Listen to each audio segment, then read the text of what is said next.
What's up, everybody? Welcome back to the Fantasy Files Podcast, the podcast that wastes hours of your life that you're never getting back. We are your co-hosts, Spencer and Chris, and today we are joined in the Creators Corner by John Aquino from the band Minority 905. Check out the description for everyone's links, including our Twitter, Discord, and Patreon, where you can watch the show live as we record it. And you'll also see everywhere that you can listen to Minority 905. We'll have all his links down there so that you can go check all of that out. Now, usually our Creators Corner episodes are somewhat book adjacent, like having on like voice actors that do audiobooks and stuff like that. But as you guys know, any kind of content creator is welcome here, and we've been branching out lately with gaming YouTubers and even having on people who work in tech and stuff like that. And one thing that has been a big part of Chris and I's friendship has been pop punk music. So I wanted to change things up by having a music content creator on the show, and that's John here. John, welcome to the show. Thanks for joining us. Hello. Happy to be here and spend my Sunday with you guys. So thanks for the invite. Sure. Yeah, I'm legitimately so excited to talk to you because I've listened to your stuff for it's gotta be like at least four years now or so. And funny enough, I didn't find you guys with the I didn't find you guys by finding the medleys. That was not my introduction, which it seems what was like the first video?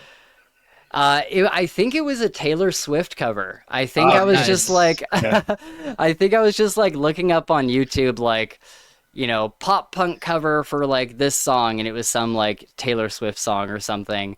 And then I think like that night I just kind of, your stuff kept getting recommended, and so I was going through it and I eventually found the medleys. I'm like, oh, this is their big like their like big video that probably everybody finds them through.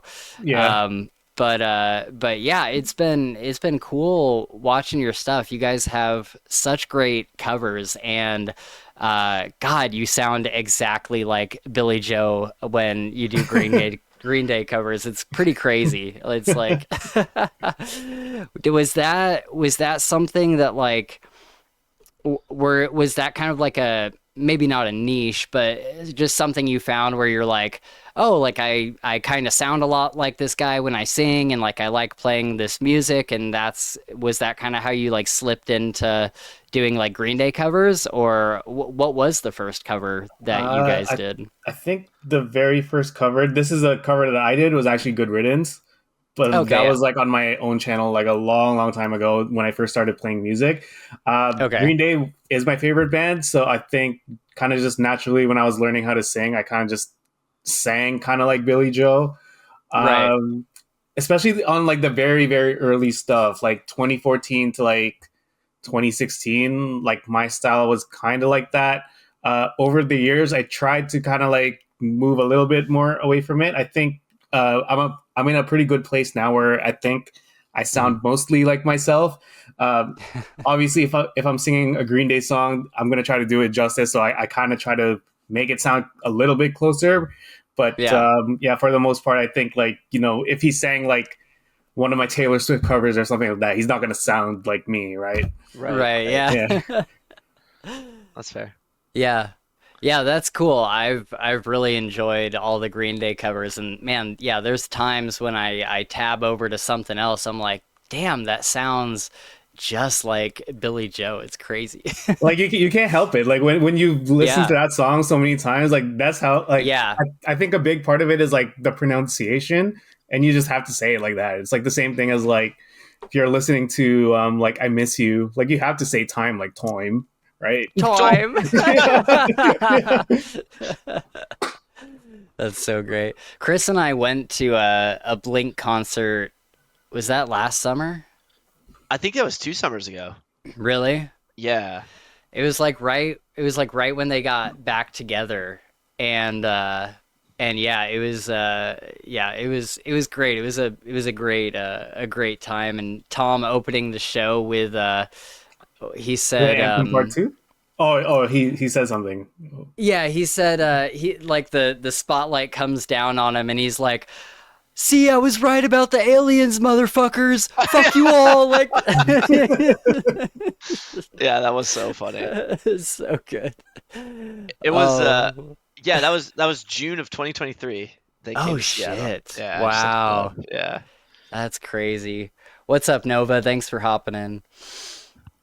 Uh yeah, it was a great show.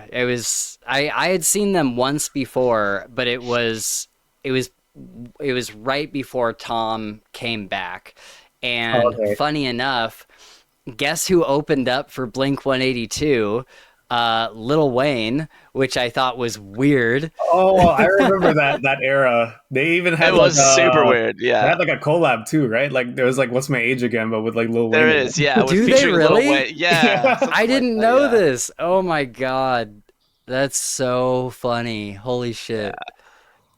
That's great. Yeah, I was wondering why he was opening up for him. I was like, this makes no sense.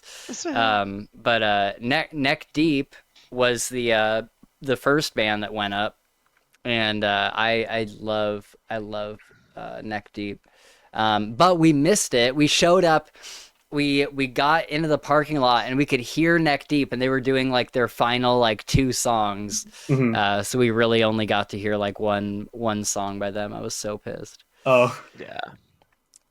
That was an unreal concert though. Just the energy and just I mean, Yeah, it's the most excited for a concert I've been as an adult probably. Just like, okay. yeah, yeah, for sure. And it was kind of the energy of like everybody has wanted this for so long. Like yeah, everybody has wanted Tom back in the band for so long, and so it was just like this really great celebration of like we're back, baby. Like Yeah. it was fantastic. And it was just So a ton good. of fun. Just like they had the same energy that you kind of observed like when watching their music videos from the old days and stuff and just Yeah. like yeah. yeah, I never saw them live either until I think that was my first time. Like Was was it really? I thought you had seen them a bunch of times. mm, I don't think so, no. Never as like a headliner. Um Dang. I'm trying to think if maybe at like some old Warp Tour or something, but I don't think Yeah. so. I think that might have been the first time. I had seen I think I'd seen Plus 44 at some point, but like Oh, never Oh just Blink yeah. 182. Right.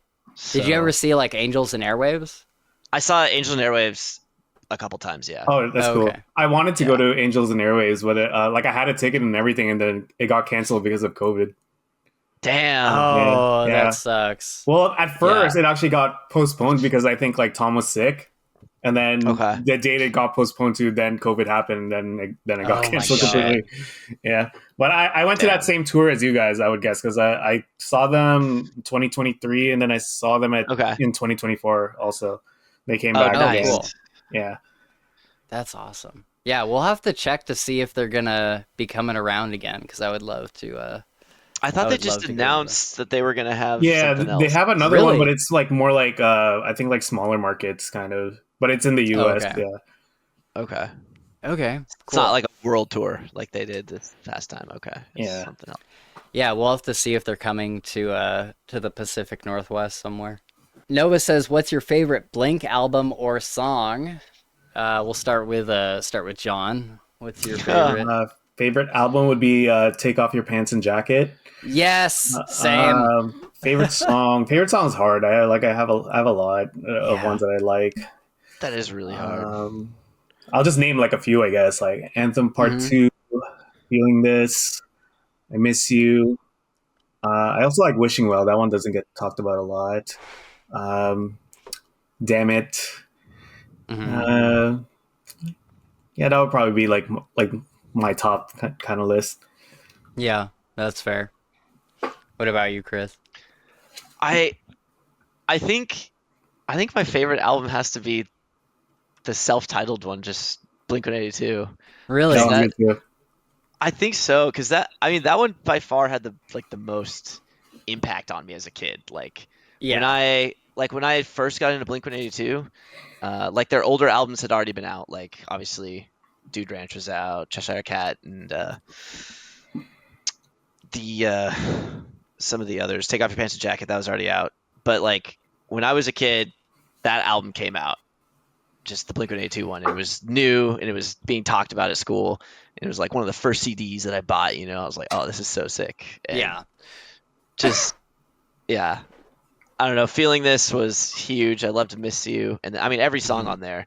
Yeah. I really liked, and it's just I don't know. It just if I go back and listen to it now, you just get like that nostalgic feeling. Yeah. Right. And there is something about like being young and like buying maybe not like your first CD, but like kind of, you know, those first few CDs that you buy. Yeah. And, you know, you have like your parents' CDs or maybe like CDs that you've borrowed from people or whatever. But when you get like your own little collection, there's something really, really special about that. Cause like I remember mine was like, it was Millencolin.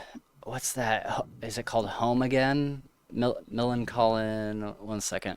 And it was Avril Lavigne's Let Go album. I still love that album. Home From Home. That's the album. Millencolin. But yeah, Avril Lavigne's Let Go album. I could listen to that album front to back. I know every single song on it, and I listened to it so much. Yeah, then of course like Linkin Park's Meteora. That was one that I would play front to back like all day, every day, as you know, a 2000s edgy kid. What else? I don't know. What were some other big ones? Chris? Big bands or just No, just like albums that you had from that era where you were like getting your first couple CDs. I mean, I was also super, I was kind of into pop punk, but I also crossed over into what they used to call emo, like Oh yeah. Yeah. So like I was a big fan of the tight skinny jeans, and one of my good friends got a lip ring, that we pierced ourselves and stuff. Oh my god, that's funny. So I was pretty big into My Chemical Romance as well. So yeah, oh yeah. Three Cheers for Sweet Revenge, and then when Black Parade came out, I was like, I did not know music could do this. Yeah. I mean, again, I was young, I was like, I think barely in high school when Black Parade came out, and I was just like, holy shit, this is wow, just like, I had never heard of them before Black Parade, and when that came out, that was like a huge like just shift in culture, like massive. Like people started wearing like the band jackets, like the marching band jackets, and like the skinny jeans with them and stuff. Yep. And it was such a huge shift for music in general, and that album was one of the ones that I would play over and over and over. Yeah. And then Sum 41's Underclass Hero around that same time.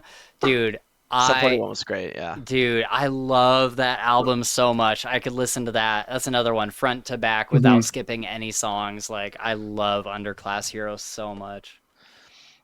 I was also The Used was really big too. Yeah. I remember you were a big Used fan. That was the very first concert I ever went to, and I was 16 years old, and I had to use a fake ID to get into it because you had to be 18 to go to the concert. So wow. I used one of my friend's older brother's like ID, and he looked nothing like me except for the blonde hair, and I just memorized every piece of information on the ID. And like when I got to the front of the line, the guy is like clearly like staring at us. He's like, okay, and then he's like, "What's your address?" I just spouted off for him. No way. Yeah, he's like, "What's your middle name?" I answer like instantly, and he's just like, "All right, fine, like go in," because like he's like, whatever. yeah, because like I mean on the ID, the guy still wasn't old enough to drink, right? So it's like I was just getting in to be 18. He's just like, all right, fuck it, whatever. Like, yeah, fuck it. Yeah, that's funny. Still couldn't drink. And I, at 16, I wasn't trying to, but like it was just so fun to just go in there. And I immediately bought like a used hoodie. Yeah, like the used hoodie, not like a used one. It's new. Right. Yeah. But I bought a used hoodie. I was like, just a hobo outside. It had beer all over it, like. Yeah, but I bought this hoodie, And like I remember immediately just putting it on and like putting the hood on and just like wading into the crowd and just like, yes, this is so sick. That's so great. Yeah. Nova says MCR is the best. Got to see them for the first time a couple years ago. My little emo heart was so happy. Yeah. I believe it. I didn't even know a couple years ago, man. I didn't even know that they were like still together. Well, you know, when they broke up for a long time, and then they got back together like a couple years back. Oh, okay. Yeah. Have they come out with new stuff? No, I don't think so. No, like I think they're still working on new music. I think Gerard has come out with some stuff on his own, right? Like, right, yeah, it wasn't very good. Yeah. But yeah, I don't know how old Nova is, but sometimes, you know, when I say a couple years ago, that means like 2010 or something. Yeah. For sure. Like, yeah, it was only a couple years ago, and I look it up, it's like 2012. I'm like, oh shit. Oh fuck. Like I hate those like those things that make the rounds that's like what is it like I doubt this is true, but it's like Assassin's Creed Odyssey, or a kid who was born when Assassin's Creed Unity came out is now like old enough to drink or whatever, and it's like fuck, like yeah, I know, I hate that too. Like, okay. Oh my gosh, she says they played it. They played it Aftershock. She's 35. Okay. Yeah. She says Cheshire Cat is my favorite album, but Take Off Your Pants and Jacket bring me back to first hearing them, so it's nostalgic. And yeah, for me it's Take Off Your Pants and Jacket. I mean, that all of my favorite songs are on there. Like, I think this is going to be such a random one, but Story of a Lonely Guy is probably my favorite one. That's one of my favorite songs. That one's good. Yeah, and I think it's just so different than everything else they do. It's kind of like Pieces by Sum 41. It's like a much like slower song, a much like more like introspective kind of song. And I had heard like so much of their music, and then I got to Story of a Lonely Guy, and it stood out so much just because it is so different from everything else. But yeah, and then of course like The Rock Show, Online Songs, Reckless Abandon, Stay Together for the Kids, Every Time I Look for You, like Give Me One Good Reason. All of these are so good. Shut Up. Yeah. Like, oh man, there's so many good songs on that album. Yeah, that I know I said it's not my favorite album, but it has some of my favorite songs on it by far. Right? Like, yeah. There's one on the. Is it the deluxe version of the album? Oh, I'm trying to remember. There's one I really like. I'm not gonna remember. Please Take Me Home, Time to Break Up, Mother's Day. Yeah, I really like Please Take Me Home. That might be the one I'm thinking of. Please Take Me Home. Yeah. Wait, is that a bonus song? Really? Yeah. Or is that just part? I forgot. No, I think that's part of the album. It's just, yeah. I think that's the last song, isn't it? It is. It's the last song on the regular album. Yeah, it is. Yeah. It's funny. I also like. Is it Dude Ranch where they have the Untitled? Yeah, the Untitled song. Yeah. I really like that one too. But I'm not like a big fan of Dude Ranch in general. Like, I don't really listen to a lot of these songs very much. I remember Apple Shampoo, Josie, that's a great song. Damn It, of course. But I don't think I listen to too many of these other. I know a lot of people really like Dude Ranch, but I don't it's definitely not my favorite. Yeah, I think mostly like the big three is the Enema, Take Off Your Pants, and Untitled. Yeah. Reckless Abandon is my favorite. Love skateboarding to that whole album. Yeah. And that's kind of the interesting thing about pop punk, right? Is like other genres have come out since then, but they haven't really defined a generation. You know what I mean? Like, they haven't really affected like multiple things outside of like their kind of zone. Like when I think about pop punk, it's kind of like, you have obviously the music and how inspirational that is. But then like think back to the early 2000s, pop punk was in every like movie, like every like teenage movie. It was in every like skateboarding video, and even like skateboarding in general really kind of like popped off around that time, and it was all kind of part of the same culture. And even like, you know, shows and stuff, like it was just like everywhere. It influenced style, like with, you know, pop punk and emo kind of influencing a whole like genre of like outfits and stuff.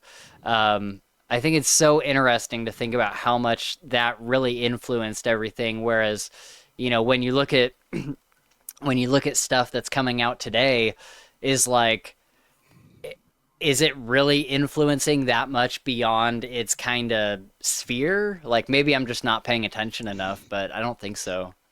I have no idea. I don't think so. We're old now, you know. I know. Yeah, maybe it's just that we're old. Yeah. Yeah, could be. Could be. We're considered elder emos. That's what. That's elder right. emos. Yeah.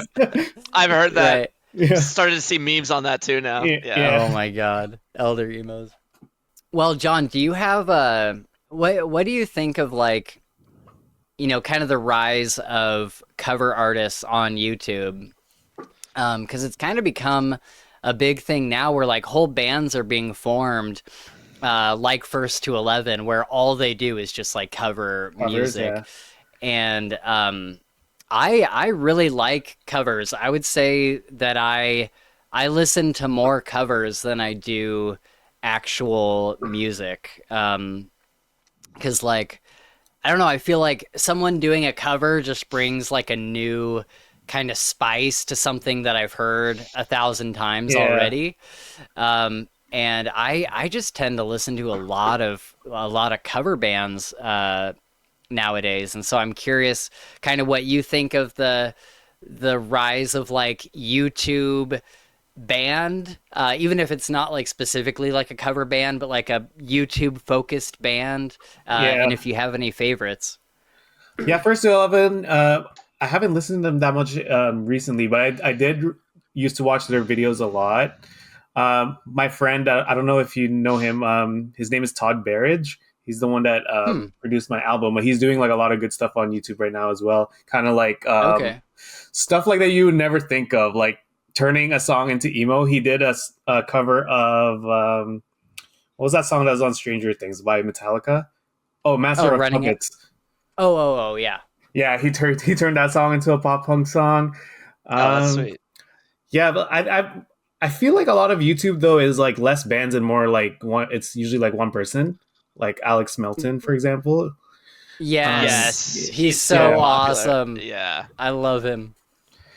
Yeah, but yeah, like I think it's good. The reason like we started our YouTube was because we were playing like a lot of live shows, and we weren't getting like too much traction. So we're like, okay, let's try sharing our stuff on YouTube.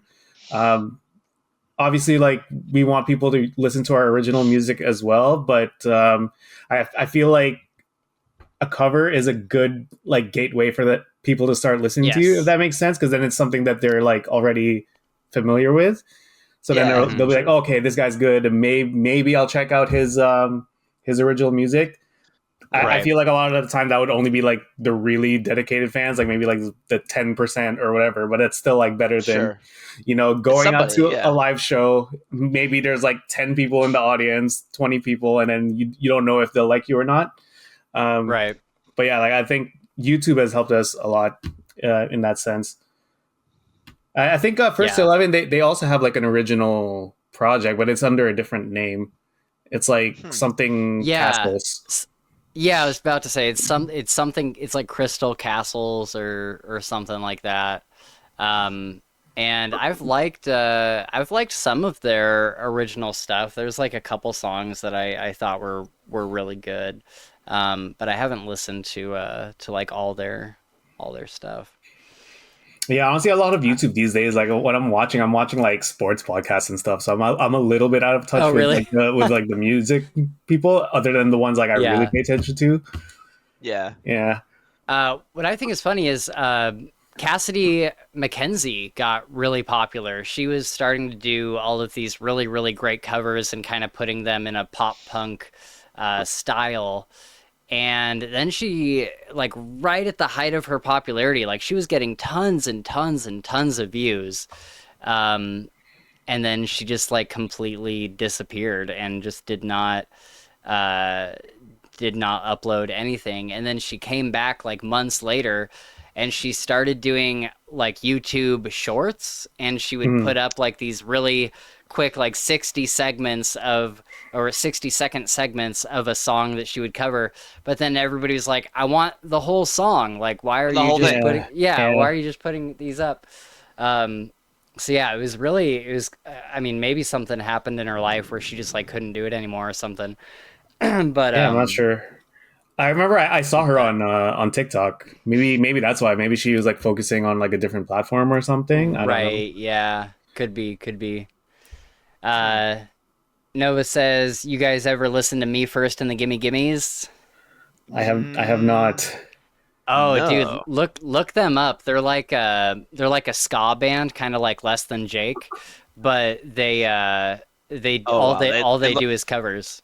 they look Oh, very, okay. They what? so they look very ska. Like Yeah, they're very ska. Yeah, they're really cool. They do a great cover of a Rocket Man. It's Oh, really cool. really Okay. good. Yeah. Okay. Okay, so let's talk about we talked about Blink. We got to talk about Green Day. Oh, What's yeah. our favorite Green Day albums? Oh, I actually made a video of this with my girlfriend on YouTube. Oh, did you really? Yeah. Oh, nice. If you guys want to watch it, like sometime, we ranked like Yeah. every album. Both Oh, of us, sick. number one was American Idiot for both of us. Yeah. Really? that's- Okay. Yeah. Yeah. I would say yeah, I would say I'm trying to figure out where I rank that. It's like my top 3 are like Dookie, American Idiot, and 21st Century Breakdown with That's the same for surprisingly me. oh, okay, cool. Same top Yeah, three, different order, but yeah. different order, yeah. 21st Century Breakdown is my favorite. Like, I could listen to that album front to back, like no stopping, like, or no like skipping any song. There's just some amazing songs on there, like The Static Age. I love that. Murder City. Last Night on Earth, I think, is so good because same thing as Story of a Lonely Guy. He like slows everything way down, and it's almost like this apocalyptic love song. And he's just like, oh man, there's a video of him playing it live and like crying on stage while he sings it. I'm like, man, this is just such a good like heartfelt song. Yeah, if anybody like hasn't listened to it, you should absolutely go listen to Last Night on Earth. Okay. I'll have to do that. Yeah, it's really good.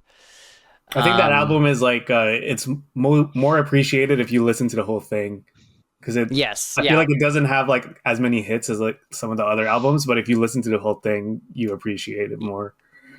Yeah, and there's kind of a story, like kind of same with like American Idiot. Yeah. There's kind of like a story to it, and it's not like telling you a story like that you're gonna follow in the same way that you would a book or something, but there is kind of a vibe that you can follow throughout the album. And they actually incorporated a lot of 21st Century Breakdown into their like Broadway show. Yeah. Chris went and saw this with me, right? Yeah, I did. That was really cool. That was a lot of fun Yeah. to go see. Yeah. I've never gotten to see them live, but I got to go see their Broadway show. Oh, nice. Did you go? Did you watch this, John, or I watch did. like the? I did watch the play, but it wasn't like the Broadway one. It was like a local like theater that did the same play. So it's the same songs and everything, but it just wasn't like the Broadway people. Yeah. Right. Cool. Yeah, that's cool. It was really awesome. That was an event for sure, and it's like, well, I can't go see Green Day, but I can go see this play where they do they do all the songs that I love. Wait, so what year was that then that you saw that play? Oh, just a few years ago. Yeah, just a couple of years ago. Yeah, 2010. Fuck, man. Yeah. I mean, Jesus Chris, what would 2013, 2012? yeah, around there. Yeah, probably. Okay. I mean, I think Makes sense. we were still in You grade school. well, no, you were. It was like the summer in between high school and you going into college, or maybe you had done 1 year of college. Oh, really? We Are you were sure? Okay. yeah, we were 19. Okay. So what would that have been? I don't know. I don't like to think about it. I know that would have been like 2011. Yeah, probably. Jesus, man. Nova says, Jesus of Suburbia was my favorite music video. Lost count of how many times I watched that growing up. Yeah, absolutely. That is a crazy music video. It's really, really good. Music videos in general just used to be such a cool thing. I know. Now they're shit. Yeah. Music videos suck now. I'm sure there's the occasional good one, but I don't know. Like when you think back to like Wake Me Up When September Ends, like that music video is a cinematic. Like it tells you a story, and it's so good. Like at the beginning where he's with his girlfriend and they're like on the bleachers, and then she finds the letter that he's going into the army, and she's like, how could you do this to me? And he's like, I'm trying to make things better, whatever. And then just like all these horrific things that happen to him in the army. Oh, it's such a good video. It's so good. But they don't make them like that anymore. At least not that I've seen. Maybe I'm not watching as many music videos as I used to, but I feel maybe like it's just because it's not on TV. Like you have to kind of like look for it on YouTube. So unless it's like an artist that you're following, then you don't really see it. Yeah. I mean, do you guys remember what a vibe that was? Like waking up in the morning before school and turning on like VH1 or MTV and just like letting the music videos play while you get ready for school. And like, man, I remember it was around that time where the stuff that would play would be like Photograph by Nickelback. Forever seared into my memory, dude. Yeah. Look at this photograph. Oh my God. And then like it was right around that same time that was Wake Me Up When September Ends, Underclass Hero, like the song Underclass Hero. And then God, there was so much. What was the U2 song that came out around then that was like the Saints are coming, the Saints? I think that's literally the title, isn't it? The Saints are coming. Yeah. It was right around the same time. And then of course you get Jason Mraz getting popular around that time. Oh, what? That's true. His I'm Yours. It was right around then. Oh God, it's all coming back to me now that I'm thinking about fucking VH1. Who could forget Where's the Love, you know? Where is the love? Yeah. I saw that music video so many times. Yeah. And then The Reason by Hoobastank. That was awesome. Oh yes. I love that song. I love that song. Is it when was Papa Roach's Scars? And the scars remind me that the past is real. When was that? Probably around the same time. I don't know. Yeah. I love that song too. That was also good. Oh yeah, the Wake Me Up When September. I know, right? Like it gave you like a certain kind of feeling that I feel like we don't get anymore. It's just we just don't have that as like. It's not the way to consume music anymore. Is throw up MTV or VH1. It's just even like exactly, and like even like a lot of the songs from the Black Parade, like there's something cinematic about Welcome to the Black Parade, that music video where it's just like famous last words. Go like famous last words with all the pyrotechnics. Yes. Oh God. Yeah.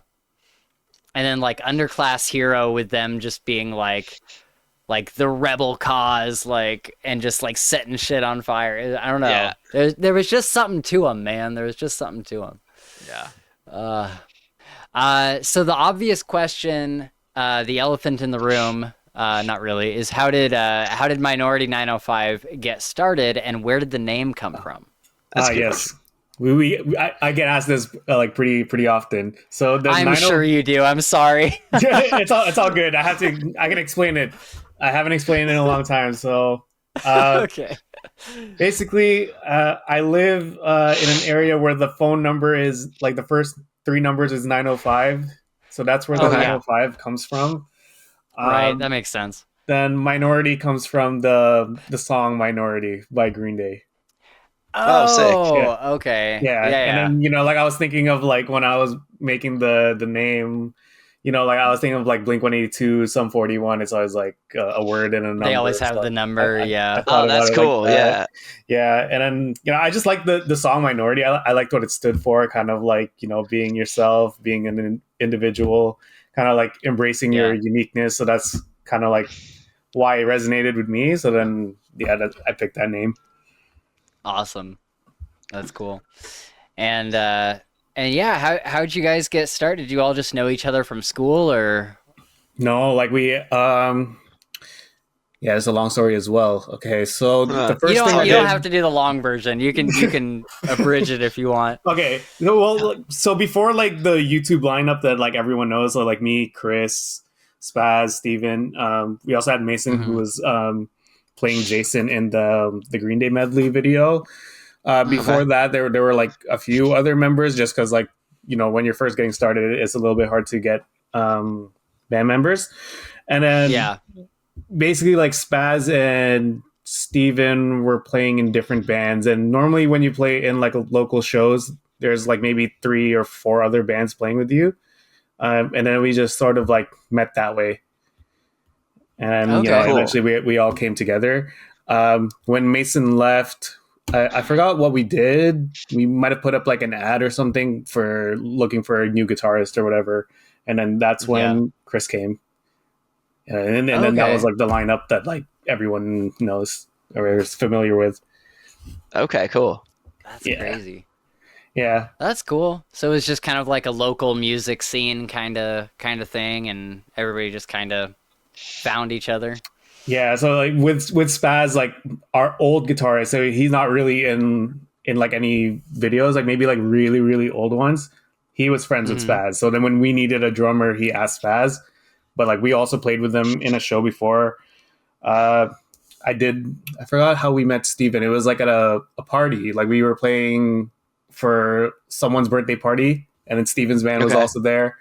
And then you just bond over like shared interests. Like for us, it was Yeah. mostly Right. like Green Day and Blink. And then Yeah. he was like, "Oh, if you ever need like a bass player, you can hit me up." And then yeah, that's what happened. And then he just ended up staying.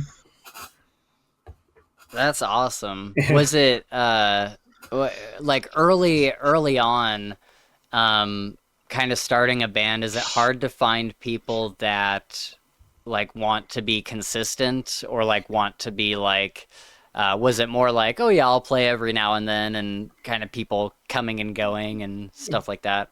Yeah, that's the hardest part is you have to find people that are like just as dedicated as you. Um, Right. so yeah, that's why it like the early years, like before we were on YouTube, it is kind of like it was like a lot of people are coming and going, or sometimes Right. it'll just be like, oh, I know this guy, he can play bass for like a couple shows, but then Right. Okay. it's not going to be permanent. Yeah, Right. Right. Dang. Yeah, that would be Yeah. tough. yeah. I wish I started playing like a little bit earlier because I really only got to like into this genre and like singing kind of like later through high school. So it was like grade Okay. Yeah. 12. So if maybe if I started a little bit earlier, maybe I would have met some people in high school. Right. But yeah, like I don't even know if any people in my high school were like really into that type of music anyway. Oh, So interesting. Sure. Huh. maybe like, it wouldn't have really changed anything. I probably still would have had to meet everyone else like in the scene afterwards. Yeah. Yeah. Yeah. Huh. Yeah, I know what that's like. I went to well, I'm not gonna dox the name of the school I went to, but the the the high school I went to, everybody was like very much into rap. Like everybody listened to rap, and Yeah, like I think nobody my high listened to school like was more rock like at that all. too. Hmm. Yeah. Yeah, it was they were like very different. But Chris had seemingly, I mean, just from my perspective, had such a great experience because everybody was into the same kind of stuff as him, like the kind of Oh yeah. there was a lot of your friends were into pop punk and then also kind of into some of the EDM type stuff as well. It seemed Yeah, at like. least my close circle of friends, yeah, we were Yeah. all into it. Like I said, we were wearing skinny jeans, borrowing the pants of our girlfriends, and Yeah. Yeah. Right. like giving each other lip piercings and stuff. Like it was cartilage piercings. Yeah, it was. Yeah. That's I super mean, funny. we were all into it at the time. That's I mean, funny. that was like the cool thing. One of my best friends' older brothers was like the epitome of just emo, long hair type pants, and he was in a band of his own, and we thought he was our role model basically. We thought he Really? was the coolest guy ever. Yeah. Do I Yeah. know him? No, I mean it was Brock's older brother. You know Oh, Brock, but okay. it was Yeah. yeah, like Brock, yeah, yeah. That's We're just funny. like, damn, his brother's so cool. We want to be like him, but That's so great. I don't think yeah. I really had anybody. I don't think I had anybody in like my immediate circle that I was like looking up to or even like really looking at in that way. Like later on in high school, I had my buddy Colin, Hmm. and he was very emo. He had like the emo cut Yeah. and everything. But I think he went like really far into it, and I was like, I'm not Okay. gonna commit that much. You don't want to go. You know You don't what want I to go mean? that far. Yeah. Yeah, Yeah. Yeah. I'm like, I don't know. I don't know if I can do the whole like 100%, but Yeah. he would give me little like fashion ideas sometimes, and I'd be like, okay, I'm Okay. gonna I'm gonna incorporate this into like my own like emo aesthetic that I'm building here. Right. But yeah, I could never. I could never do like the blonde highlight, like the single blonde highlighter. Yeah. I mean, You know? I never. Yeah. I never went that far either. Yeah. Yeah. Oh shit. I didn't even own a belt with studs, so I wasn't like Yeah, me either. Okay, wasn't that I far into it. I did own the Oh belt, shit. but Oh I shit. think I only wore it like occasionally. Like I was wearing it if I forgot a belt. Uh-huh. Sure. Yeah. Yeah. Okay. Yeah. Yeah. Okay. Yeah. Wait, so did you guys not have to wear uniforms in high school? You just got to wear No. whatever you want? Oh, okay. Yeah. Yeah, because in my school Yeah. we had to wear uniforms. Oh shit. Oh shit.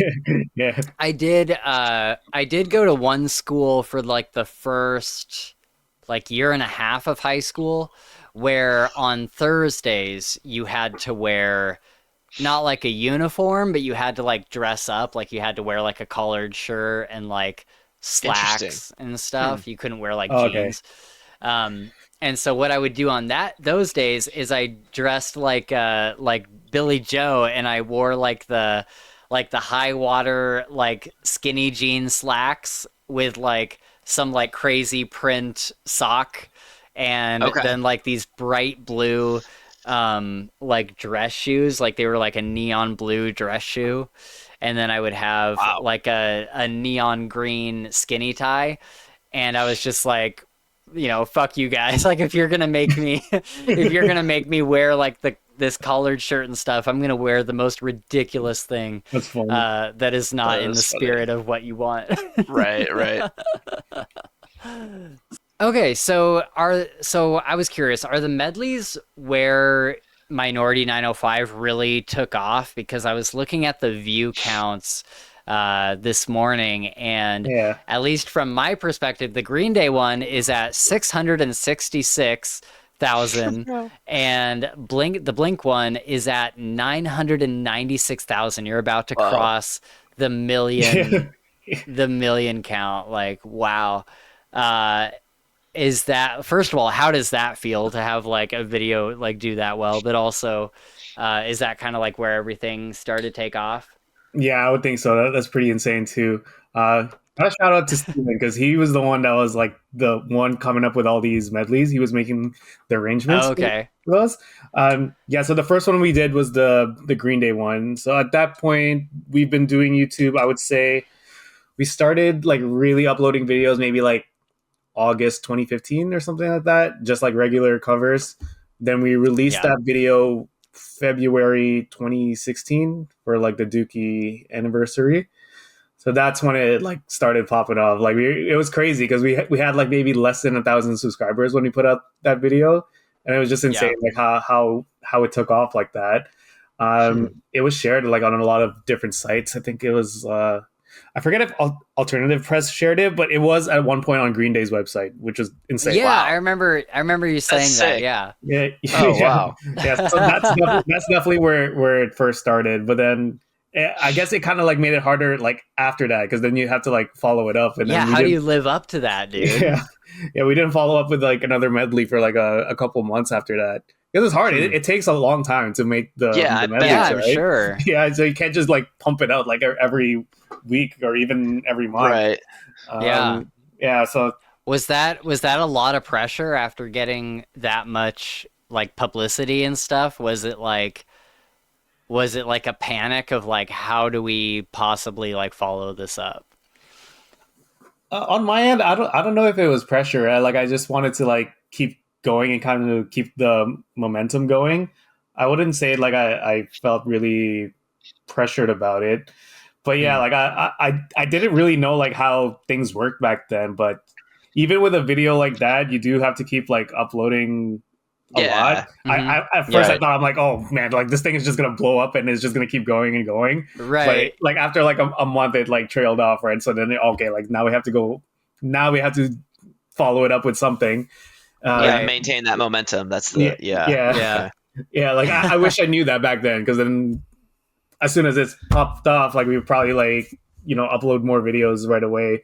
I don't think we uploaded another video for like a month, and then it was like a Justin Bieber cover. Like, oh no, okay. we probably should have done like a Green Day cover, like a week after or something, right? Yeah. Yeah. Oh, and man. then I think that Blink one came like might have been like a year after we did like an all-time low medley. Not long after the Green Day one, like maybe like that summer we did the all-time low one. That one was pretty good too. That one got seen by All Time Low by Jack and Alex. Oh wow! Yeah, they shared it on their Twitter. So All Time Low's my second favorite band. So I was super stoked about that. Yeah, even though they're like a smaller band and it doesn't get out to as many people, but like for them to see like our medley was crazy to me too. That's so great. Yeah, that's super cool. Yeah, and then the Blink one, man, that Blink one just took off, didn't it? That one was great. I love that. Yeah. Like how you guys change outfits and guitars, I think, even, and like hairstyles. And we even got naked for What's My Age I saw again. Were you guys actually so were you guys actually naked? Oh god, okay, yeah. Because like we thought about it and like we were trying to see like if we could do something so that we didn't have to be naked, but then you'd see it. So like you would see the underwear or something. Yeah. That's so funny. That's so great. I love that. Commit to the bit for sure. Yeah. So walk us through like what making one of those medleys looks like. Like Chris said, you have all the outfit changes and of course the editing. I can only imagine that the editing took an ungodly amount of time. So like walk us through what that looks like. Is there like, multiple cameras set up and like all like how does that work? There was actually only one camera every time that we did it. So you have to do it like every different angle is actually a different take. So you have to shoot it a bunch of times. Yeah, so it takes a really long time. Well, we could shoot it like in a day. Did you have somebody like moving the camera for you, or did you have to stop playing and go move the camera?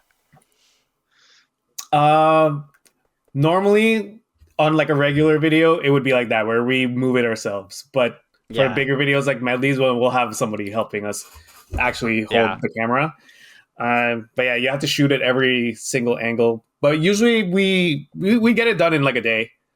At least the shooting part done in a day. Right. Yeah. So what we would do is we'd play like every era do all the takes for that era. I don't know how many takes that would be, maybe like between 5 to 10 takes. Okay. And then you switch to the next outfit, and then you just Yeah. keep doing that. So if you work all day, you could get it done in a day. But I don't know Wow. about how long the editing would take. Luckily, I was not the one that had to edit the video. Oh, really? Yeah. Okay. I think it was usually Spaz that or Chris that edited the videos back then. Okay. Obviously now I do it all myself, but Right. yeah. So Oh you my get it God. done in a day, but like that's the shooting. The planning is what takes a really long time. So with Okay, the what does yeah. the planning look like? Yeah, so for most of the medleys, Steven would be the one that writes them. He's like a music genius. He'll come up with all the arrangements. Just in the interest cool. of time too, like a lot of the time, like he would be the one that actually played the instruments on the recording itself. So then we would learn how to actually play it. Just for like the video, but the recording would be him. Interesting. Okay. What else do we? Oh, except like the voice. Obviously, it has to be me singing. Right. Yeah, You right, guys, right. Yeah. That would take a pretty long time. I'm not sure, but the Green Day one was probably the quickest out of all of them. Okay. Yeah, you just recorded maybe like a couple weeks to record the whole thing. Another thing why the Green Day one was shorter, I would say, is because we were less busy. We weren't doing like other covers in between. Like the other ones, it was kind of like you plan it like a couple months ahead. You kind of like look, oh, there's an anniversary for this album on this date. Let's aim for this date, but let's plan. Oh, okay. Months backwards. Okay. But yeah, that's a good call. I didn't even think about hitting the algorithm in that way, where you're like, oh, this anniversary is coming up. There's probably going to be something on Twitter about the anniversary, and maybe we can, like, if our video comes out around the same time, people are going to be looking up Green Day or Blink or whatever. And I hadn't even really thought about that. That's cool. Take notes, Spencer, for the podcast. Yeah, for sure. Yeah. I don't know how it works these days. I feel like these days things are different. Maybe you have to like. I feel like a lot of people are on TikTok and stuff now. Instead of YouTube. I don't know. I feel like I refuse. Change a little. Yeah, I refuse to go to TikTok. I'm like, people have asked me, like, I'm just like, I am not. I can't. I feel like I would be selling my soul. Anybody else that wants to do it, that's totally fine. But I'm just use TikTok, but I have more fun doing YouTube. Or most of the time, it's just my YouTube video, but it's like a minute. Cut down to a minute. Yeah, it's just like an edited TikTok, down. right? Yeah.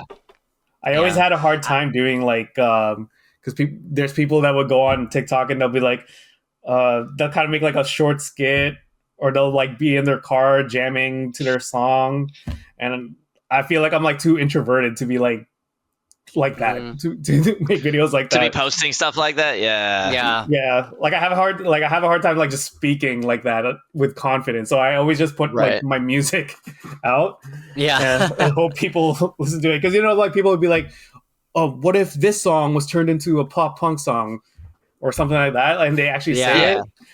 I always have a hard time doing that. That's fair. So YouTube's definitely the way to go, but I think like I don't know, the generations are just different. I feel like TikTok is like the place to be these days. Yeah. Just shorter little bite-sized pieces of entertainment. Yeah, it's just right. I've tried doing some like YouTube shorts and stuff, but anytime, like whenever there's like some like one-off topic that we're doing on a podcast, and I'm like, oh, maybe I can cut that down to like a 60-second short. It's always like, I'm always like, I need like this little bit of information though. I need this little bit, and it ends up being like 1 minute and 30 seconds or something. I can never get it down to like 30 seconds or 60 seconds. Yeah. Another thing with the YouTube, I don't know if they changed it, but like it shows up in your videos also. Like if you put a short, so it gets kind of annoying if you're looking for like the actual video. That's why I've done it a couple times, but I don't really want to, especially on YouTube. Yeah. Like the last one we did was literally a year ago. Oh my God, it was literally a year ago. It was May 4th, 2024 was our Oh, last wow. YouTube short. That's really weird. That is funny, huh? Uh, um, but yeah, I've just never there, and there's like programs that you can buy that will like make shorts for you, and I've done that a couple times. Um, and sometimes they work really well because it's like an AI program that can look through your video and be like, "Oh, here's a topic," and then they like cut it down into like a shorts form thing. Hmm. So I've thought about doing that a couple times, but I don't know.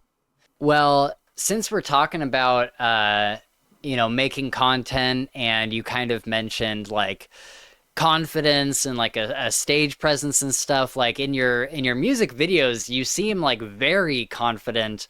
Is Mhm. it easier to like what is the mental shift when you're making a music video? Are you like I'm in front of a camera and like this is my space and this is like where I feel comfortable, or like how does that work? Because I don't know. I can sit in front of a camera and I can talk about a book, but I Right. don't know if I could ever like play music on camera. I feel like that's where I would be like Oh, shy. I okay. don't know. I feel like I'm like the opposite for some reason. Like I just feel Okay. Hmm. more confident when I'm playing music. It feels like it's kind of like a shield, if that makes Sure. sense. I don't know.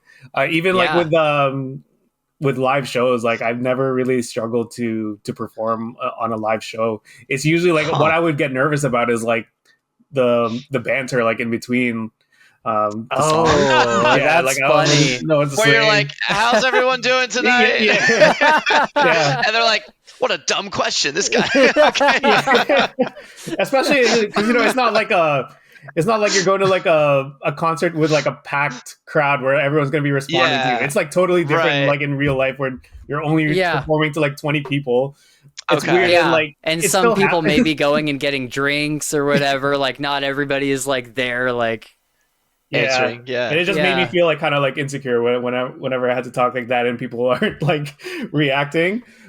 Interesting. I Yeah, I still can see go to that. some of the live shows that Steven and Spaz play. They play in a different band now, but I'll go Okay. to watch their shows sometimes, and then like they'll be asking people like, "Oh, like, come closer to the stage," and like I had to do that all the time too, and like I just felt like really like weird about it when I was doing it. Awkward. But yeah, Yeah. like the music, I can't explain it. I just feel like I'm confident. Like I think I'm a pretty good musician, so I'm Yeah, confident when I play. So yeah, it doesn't That's a that's good really like cool. make feeling. me nervous. Yeah. So whenever you're at a live show and the band's like asking questions, are you always answering really loudly and like being like, "Let's go," like trying to get everyone closer to the stage, or do you just kind of Uh, sit there silently? Be like, do you mean like when I'm in the crowd or when yeah, I'm when you're in the performing? audience, are you a good audience member? Uh, Basically, like, Usually I'm kind of just chilling in the back, or Sure. I'll go to the front. Like okay, for them, like sometimes I'll go to the front, but like I okay, wouldn't really be like loud. I just kind of I be gotcha. sitting there. But if they ask me to go closer, I'll go closer.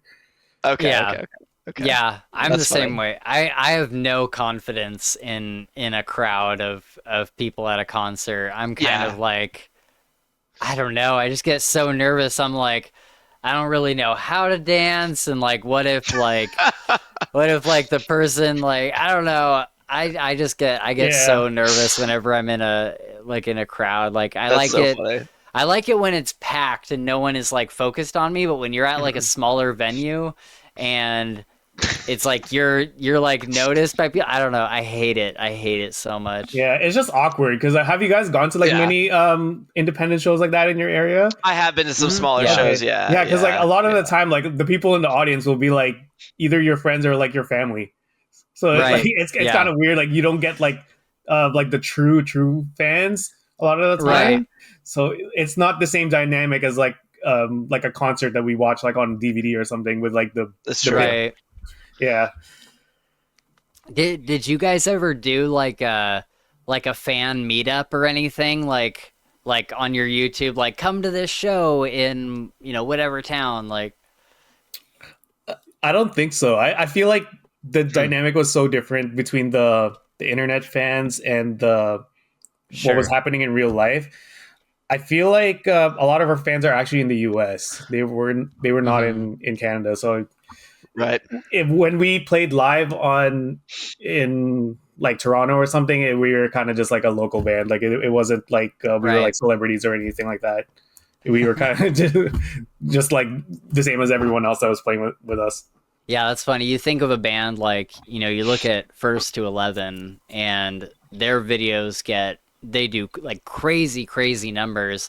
Yeah. And then you see some of like they've posted like pictures and stuff from their live shows. And I'm like, oh yeah, that's like a smaller live show than I thought it would be.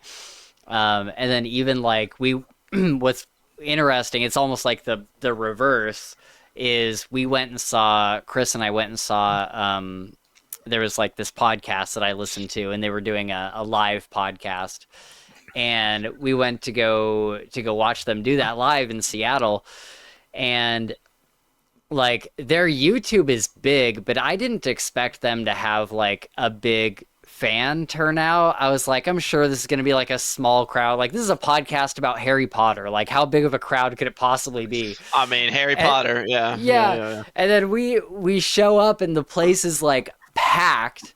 And Oh, really? I'm like, how the fuck did they get this crowd? Like, what the hell? Like, people Yeah. flew from out of state to like go watch them. Oh, I'm like, Yeah, they this didn't have is enough such seats. a weird. That's crazy. They had people standing against the wall, and like they were bringing out like extra stools and stuff because they filled up too. Yeah. Yeah. It's so odd. It's like some things just like blow up for live performances and other things don't. Like, like I was saying, even with First to 11, it's like their live shows are like fairly small from what I can tell in the videos. Yeah, I remember. Do you guys know Amasic or Story Untold? Like that's their band name now. Huh, They're sounds a familiar. Canadian band that's from Montreal. I'm sure you've Okay. seen their videos. He did like kind of like Simple Plan, Green Day covers, like way Okay. back in the day. Like one of the first people. We ended up Okay. playing a show with them one time, and yeah, like the turnout was like kind of like it was almost like a regular show, and they were Right. pretty big on YouTube, like bigger than Minority 905 is like right now. Like they were probably wow, already at okay. like 200,000 subscribers or something. But sometimes Yeah. like there's the opposite happens too, where like the live show has so many people, but then when you look online, they have like no online presence. I feel or Yeah, not that much. Yeah. it is weird. Yeah, like there's like some authors that will interview sometimes that are like their like book is like a bestseller and it's got like all these people are like reading their stuff or whatever. And then you go to their Twitter and it's like dead. It's like completely dead. And it's like, man, it's so funny because you would think that the reverse would be true. You would think that, oh, well, they're popular in this one aspect of their life. They must be like super popular on Twitter, or they must have like 1 million followers or whatever. Yeah. And the things are not always connected. There's very much like kind of segregated communities for things. Like it's not always like the same people across the board, like online and Yeah. actively interacting online Yeah. and people just enjoying the music or the book or Right. the show or whatever. Yeah, I feel the same. Like even from through like one social media platform to another, I feel like on TikTok, like my audience there is like different than the one on YouTube. And Oh, even really? yeah, because I think on TikTok I got more popular or like most of my followers posting like Taylor Swift covers compared Okay. to Yeah. YouTube where I was mostly posting we got our covers from our audience from like Green Day, Blink, like that kind of Right. Yeah. music, Yeah. right? So every time I upload Yeah. a Taylor Swift video on YouTube, sometimes it doesn't do that well. It's kind of like a gamble, but then on TikTok it does decent. Uh, Yeah. yeah, I don't know. Like it's just weird. Like you'd imagine like your YouTube subscribers would follow you everywhere, but they don't really do that. And then same thing for TikTok. They don't really go to YouTube. They kind of just stay Interesting. on TikTok. But I think my Spotify has been doing pretty well recently. So I'm not sure if that's Really. from TikTok people or YouTube people or it's its own separate thing. I'm not sure. Yeah, I mean, I think that, like, even besides, like, the real world and the internet, even besides those two things, like, just on the internet, there is 100% different communities that focus on a platform. Like, for me, it's YouTube. Like, everything I watch is on YouTube. I listen to podcasts on YouTube. I watch, shorter videos on YouTube. I watch game reviews on YouTube, music on YouTube, everything. But for my other co-host, Gabe, he is primarily TikTok. Like, he Oh, watches okay. everything through TikTok, and he never watches YouTube. Like, he's never ever ever on YouTube. And it drives me nuts. I'm like, what do you That mean drives me nuts too, Gabe. Yeah, I'm I'm just like like, come on, Gabe. Never on I'm like, YouTube. what? I'm like, what do you mean you're just not on YouTube? I don't think he even has like an account. He just does not like watch YouTube at all. Is he a And younger guy? yeah, he is. Oh, He's a little okay. bit younger than Not not by that much. much. Yeah, Not by not that by much. Okay. yeah, he's like Chris and I are like 33, or at least I am. I don't know if you've hit Mhm. 33 yet. But yeah, Gabe is like 27, Oh, okay. 26, Is he 27. that? Yeah. No, he's not 26. No, it can't be 26. He's got to be like 27. I thought he was like 28. I Okay, don't think so. I don't think he's okay, hit damn. 28 yet. All right, all right, Yeah. all right. But yeah, he's definitely younger, and he yeah, he just focuses on TikTok. Like, every time I see him like scrolling his phone, it's always TikTok. It's never YouTube. And so it's funny how there's just like different people have their own platform that they focus on, and you would think that everybody watches YouTube. Like, of course everybody watches YouTube, but no. Yeah. They could be very different people, very different demographics. And that's why I think it's interesting that the Taylor Swift songs do so good on TikTok, because it's like, oh, that kind of tells you who that demographic is. Yeah.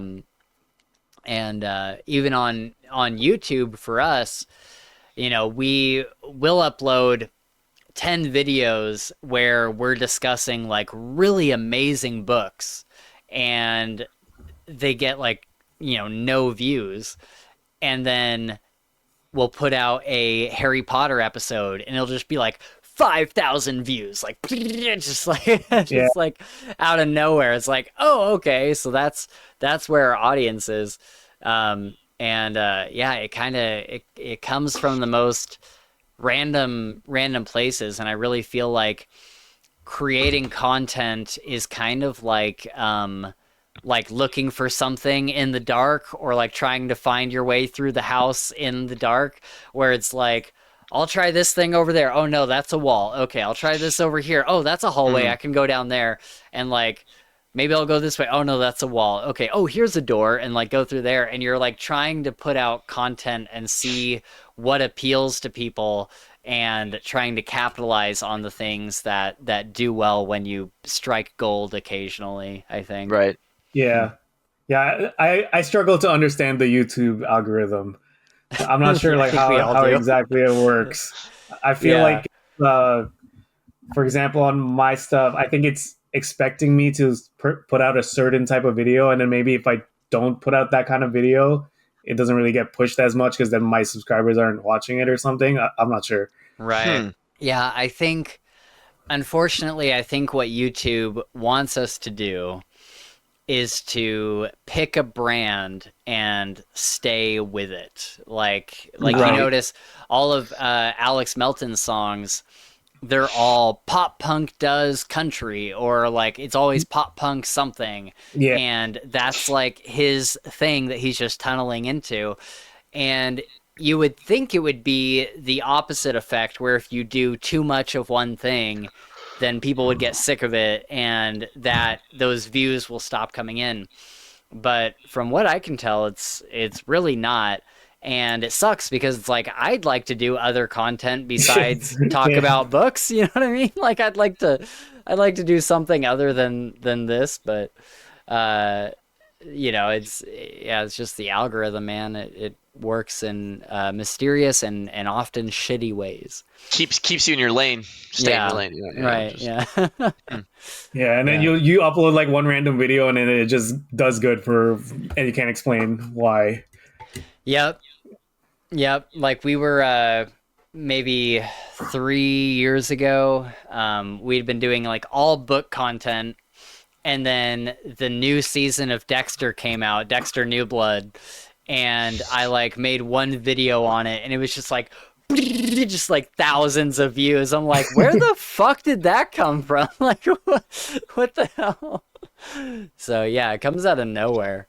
Yeah, like that Green Day, like the Green Day medley. Like, yeah, it was just so unexpected.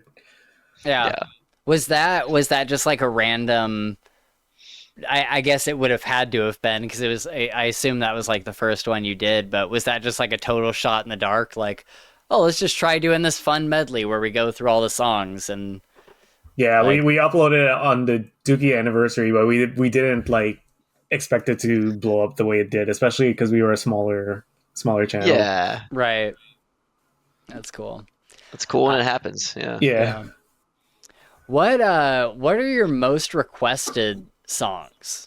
Like what do people really kind of dig into? Like I want this song, or like even like a type of music. Like, do you see a lot of like Taylor Swift requests, or a lot of like, I don't know, whatever?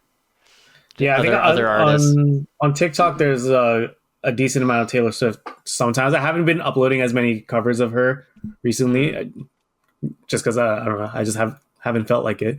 But there's this one guy on my YouTube that's been requesting "Westbound Sign" by Green Day for like years. And I told him I'll do it. Like last year, I told him yes, and I still haven't done it. Oh no! He's been requesting it for. It's like, hey man, you said this last year. So, yeah. I said it's happening. I didn't say when. I'll probably do it. 754th time requesting Green Day, or 754th day requesting Green Day.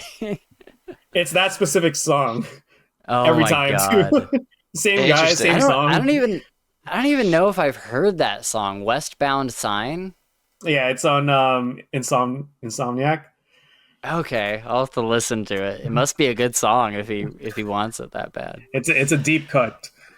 Okay, he's probably the only guy that wants a cover of it.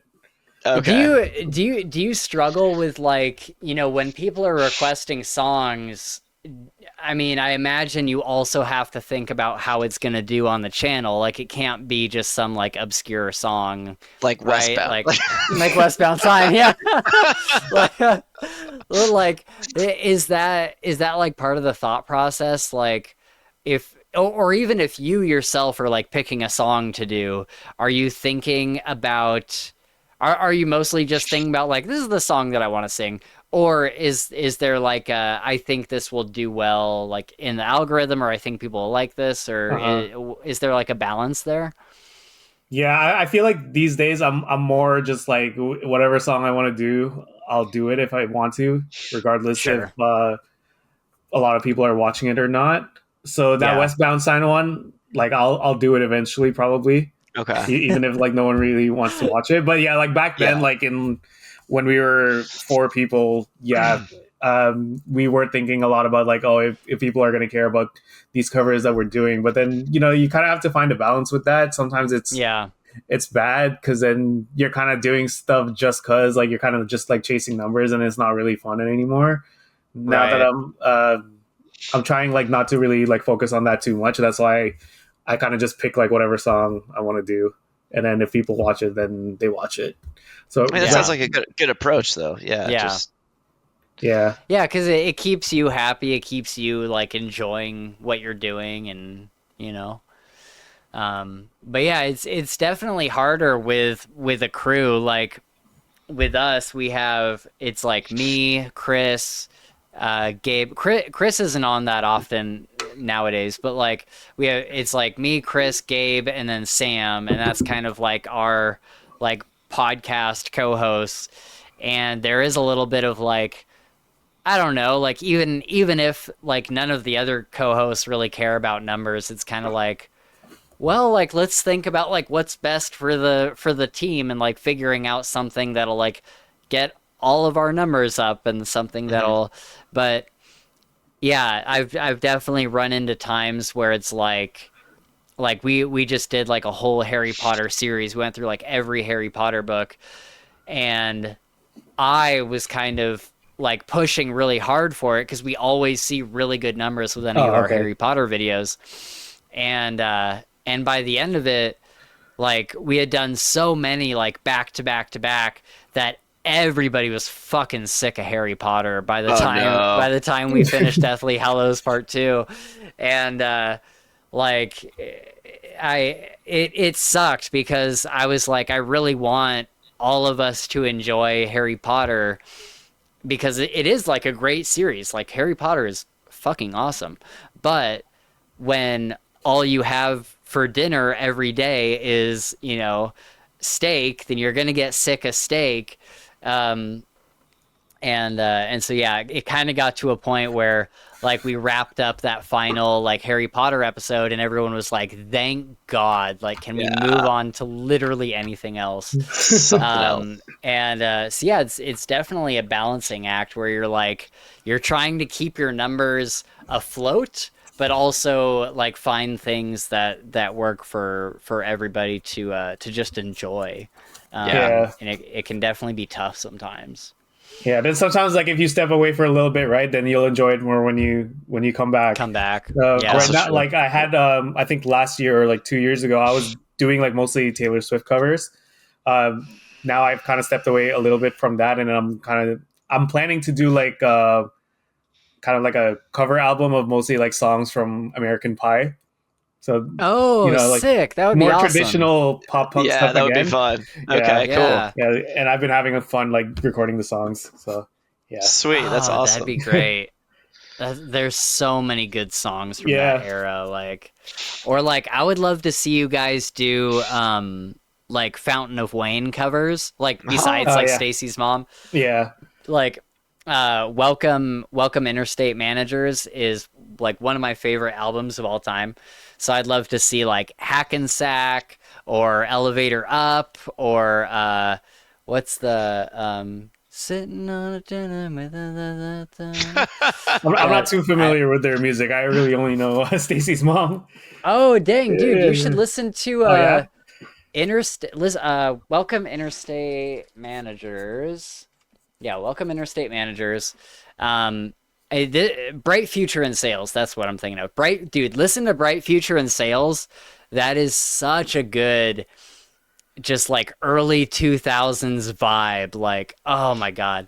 Every song on this album is so good. And none of them sound like Stacy's Mom, which I think No. is so funny. Oh, okay. Like, Stacy's Mom is such a like random song on that album.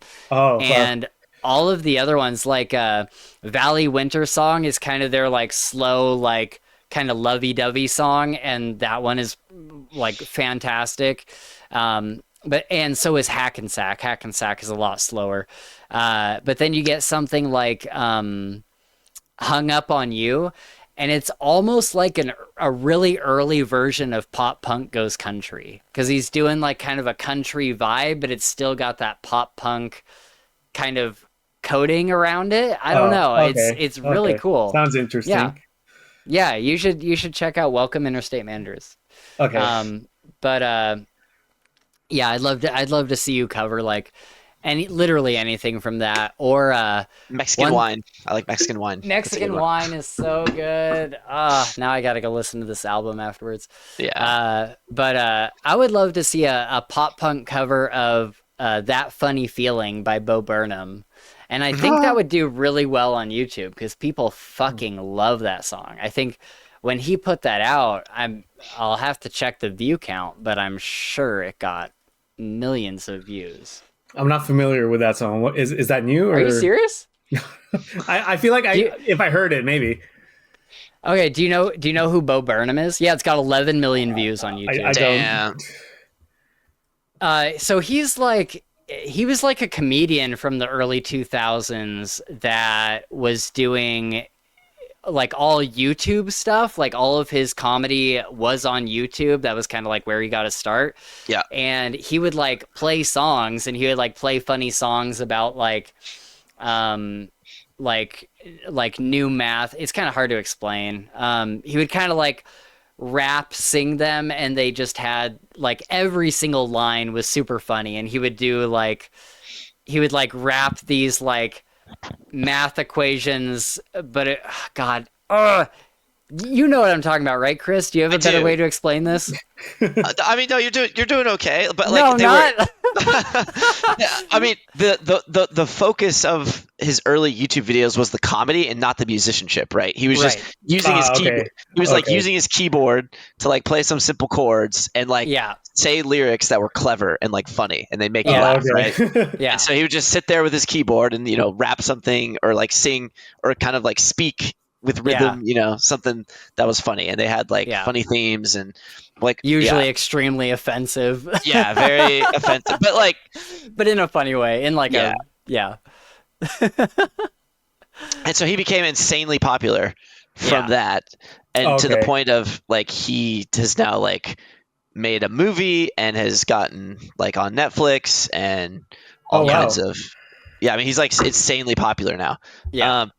But he also has like sort of emerged as like more of a musician, right? Yeah, like he started creating these songs that are like, holy shit, like that actually is like that like hurt my heart. Yeah, it kind of moves you. Yeah.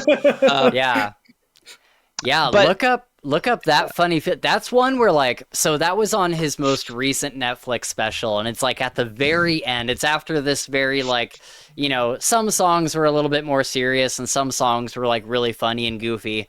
And then you get to the end of all of that and you get to that funny feeling. And if this song doesn't like move something inside you, then like something's wrong with you. Like there's something about this song that's just like, oh my God, that's just like so sad, but also like hopeful kind of. And he's kind of talking about like how like that funny feeling refers to how contradictory things are in the world. Like he's like one of the lyrics is the whole world at your fingertips, the ocean at your door. And it's kind of referencing how like you have the whole internet at your fingertips and we're always on like our phones and we're looking at the rest of the world through this screen. But right outside your back door, like maybe you live on the beach or something and you're missing the beautiful nature that's like outside. And so all of the lyrics in this song kind of say something like that. And like every two lines is something that like contradicts each other. And it's just like a beautiful song. But yeah, I would love to hear like a pop punk version of it. Yeah, you should check it out. I'll check that song out. You also need to look up his white woman's Instagram song. That's also one of my favorites. Yeah. That's so good, bro. It's like, well, it's so funny, but then there's like a tiny little section in there where you're like, shit, that was kind of deep. Like there's like this tiny little section where you're like, haha, this is funny, and then you're like, fuck, like what am I feeling right now? It's like,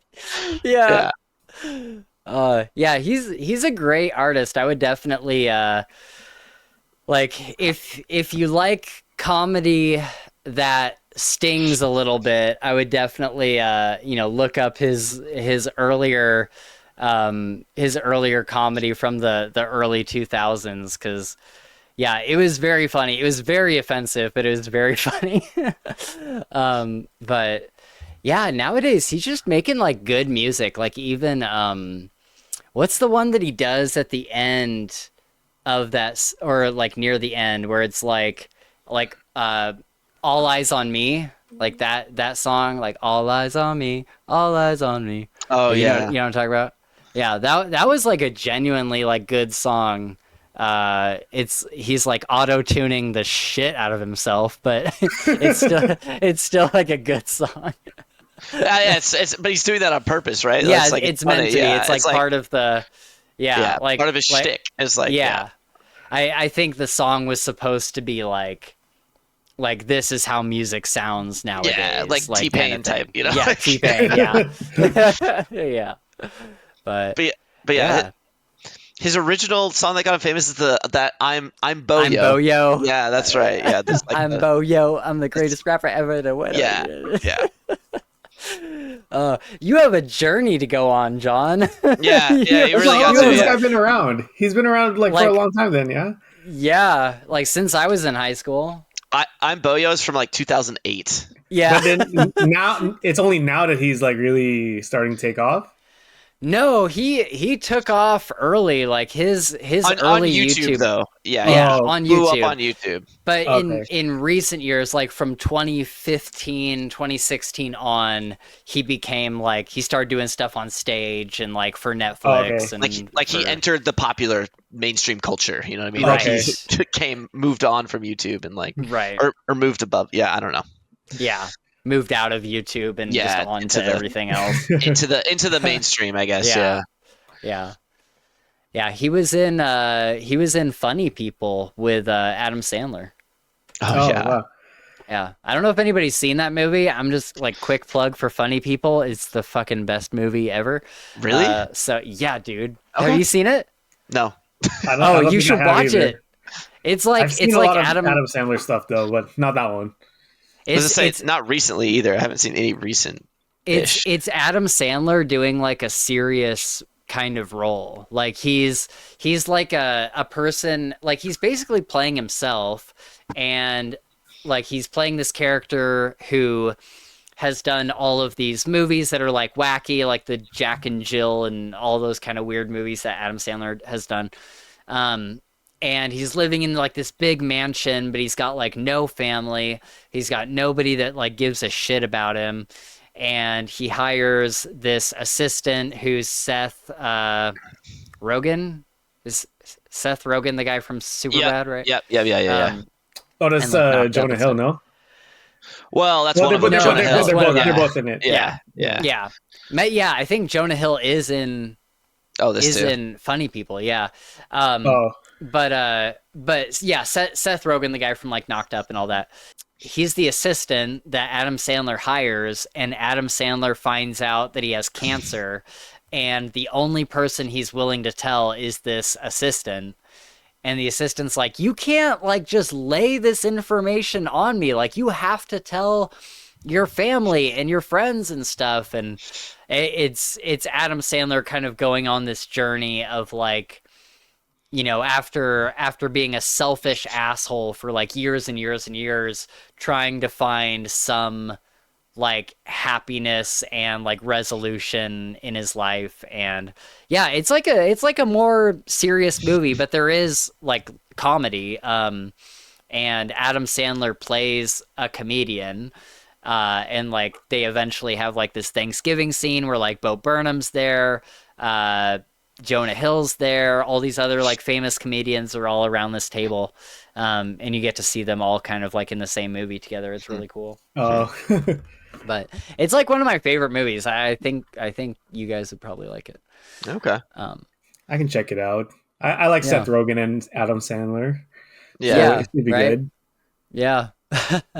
What are your like favorite movies, John? Do you have any like go-to like genres or anything?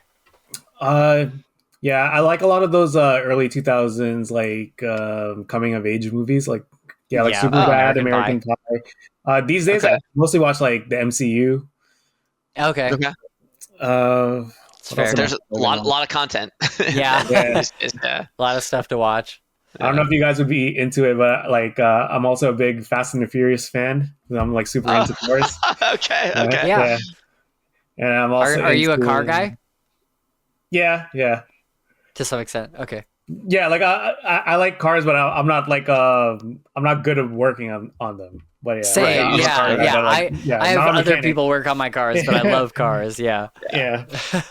And then I also I like Harry Potter. I just watched like all 8 is it 8 movies or no? It's 7. 8, yeah, 8 movies. Because it got split into 7 books, 8 movies. Yeah. I watched that last year, like again with my girlfriend. Nice. Star Wars also. mostly the shows. I don't really like the sequel movies. Yeah. Okay. Yeah, Fair. like Reasonable. a lot of like Reasonable. series. Yeah, Yeah. but like these days, like the MCU would probably be like at the top for Okay. movies. Cool. Okay. Yeah. Cool. Are you excited for there's Doomsday is coming out, right?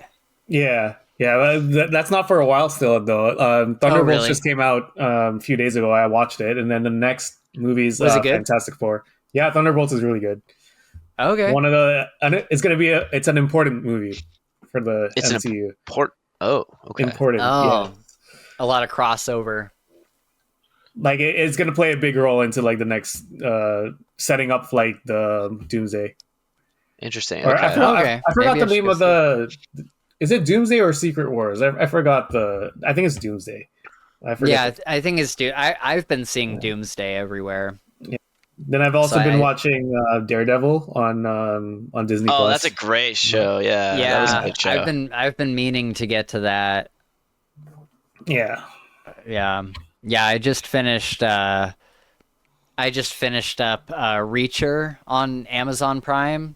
Oh, was that good? And Oh, okay. oh, dude, it's fantastic. I love Okay, Reacher. okay, It's so okay. good. I haven't seen that. Yeah, if you like The Punisher, if you like, it's not like like as gritty as Daredevil is, but it's got the same kind of like a rogue type character that's kind of on his own, doesn't really need anybody, and it's just like kicking ass, like just brutally fucking murdering people. Jeez. And just like doing like the lone wolf kind of thing. Like, Okay. yeah, it's so good. I love Reacher so much. I've Okay. rewatched the entire series twice. Oh, nice. Okay. Wow. Yeah, Okay. yeah, it's so good. And then Chris and I are really into Dexter. For some reason, Chris hasn't watched Original Sin, which I'm really pissed about. I've never yeah. seen it. Oh, Yeah, dude, it's but so that's good. an older Yeah, show Chris, though, right? Dexter's. It is. Kinda It a is bit older. Yeah. Yeah, it's older, but it's coming back. So like there was so like probably around 2011 or whatever, whenever I moved out to Colorado for a bit, Chris had gotten me into Dexter, and I got like super into it, and it kind of had the eighth season is where the main show kind of ends, and it has an anticlimactic ending, to say the least. And so all of the fans were like kind of pissed about it. And 10 years later, they bring Dexter back, and it's actually like 10 years in universe. Oh, okay. And it's Dexter having like kind of run away to escape law enforcement, and then we catch back up with him in Dexter New Blood, and it's kind of this continuation of like, how is he gonna die or get caught or whatever. That's pretty cool. And so yeah, they've brought it back, and there's a new season of New Blood. Basically, it's called Resurrection, coming out in June. So yeah, they're back at it, and I couldn't be more happy as a Dexter fan. But they just released Dexter Original Sin, which is like his origin story. So they got like a young kid to play Dexter, and he does it really well. Like, I was super skeptical at first. I'm like, please do not fuck with Dexter. Like, do not like mess this show up, please. But they absolutely nailed it. They did it so well. And yeah, it was fantastic. You get to see like his origin story and everything. So Oh, nice. if you want to watch it, you have a lot of content to dig into man, there for sure. But Yeah. yeah, it's a great show. I love it. Okay, so let's do you have any thoughts on, kind of getting back to some of our other topics and stuff? Do you have any thoughts on like how YouTube has kind of changed the music scene? Like, do you see any sort of like I guess we talked about like the difference between local shows and the views on Mhm. YouTube, but do you think for like have you noticed either for yourself or for other creators or whatever, um, like a difference in like the how do I say this? Like the people that show up at shows, or like do you think YouTube has any effect on the growth of a band in general? Yeah, I think so. Like definitely for us, like without YouTube, like we probably would have never like grown the way that we did. I don't know like how much different it is nowadays with like the other platforms being around, but I would imagine it's still sort of the same thing. And the thing I like about YouTube is you can just upload like as much as you want, anytime you want, anything you want. You don't have to like book anything. Yeah. So it kind of Right. cuts up like the like the other factors that are important, like a show booker and stuff like that. So your fate is in your own hands, kind of. But Right. Yeah. yeah, Yeah. but It's I don't know like like how it works though. Like once you're like kind of popular on YouTube, if it ever goes like beyond that, like how much it goes beyond that. I've right. never gotten that to that level, so I'm not really sure in Yeah. that sense. What was that? The, I'm curious, just talking about like if YouTube, if it makes people go like viral and stuff. I wonder kind of like what effect it has on their like band or whatever. What was that? Yeah, yeah, Benson Benson Boone, Beautiful Benson Boone. Things. Yeah. Yeah, his music video has this is like I can't even comprehend this number. And just a few months ago it was 100 million. Now it's 638 million views wow, for Beautiful Things. That Damn. that's that is crazy. like that's an insane like even for a popular song, that is like an insane like unreasonable number Yeah, for that's for crazy. for like that's crazy, dude. And like even for some of the most popular songs that I can think of that are like these catchy pop songs or whatever, they're in like the 50 million, 60 million to get to 638 million. That's 60 million like however many times. Like that's 10 just times. fucking bonkers. Yeah, thank Yeah. you. I'm bad at math. Um, but but yeah, it's like I that's had to have an effect on his popularity, right? Like that's had to Yeah. have boosted him into some kind of like extra celebrity, I would imagine. Well, like, do you know how it happened though? Is it because of like something that happened on YouTube, or is it from like something else, and then people came to YouTube afterwards to look it That's a up? good point. That's a good point. It could originate from somewhere else. Like it gets popular on like a show or something. Like Yeah. if you get your song on like a big show or something, Yeah, and then he everybody, debuted on like American Idol, right? Like yeah, he did. He he was was an on American American Idol Idol guy. and then Yeah, and he didn't win, I don't think. I think he withdrew. Yeah, he like Oh, really? Oh wow. yeah. And then now But he's Dang. getting 650 million views. that's Yeah. hard to comprehend. That's Yeah. Yeah. He's I mean that's laughing cool his though. way to the bank. Like, That's oh my awesome. Yeah, God. that's cool. Yeah.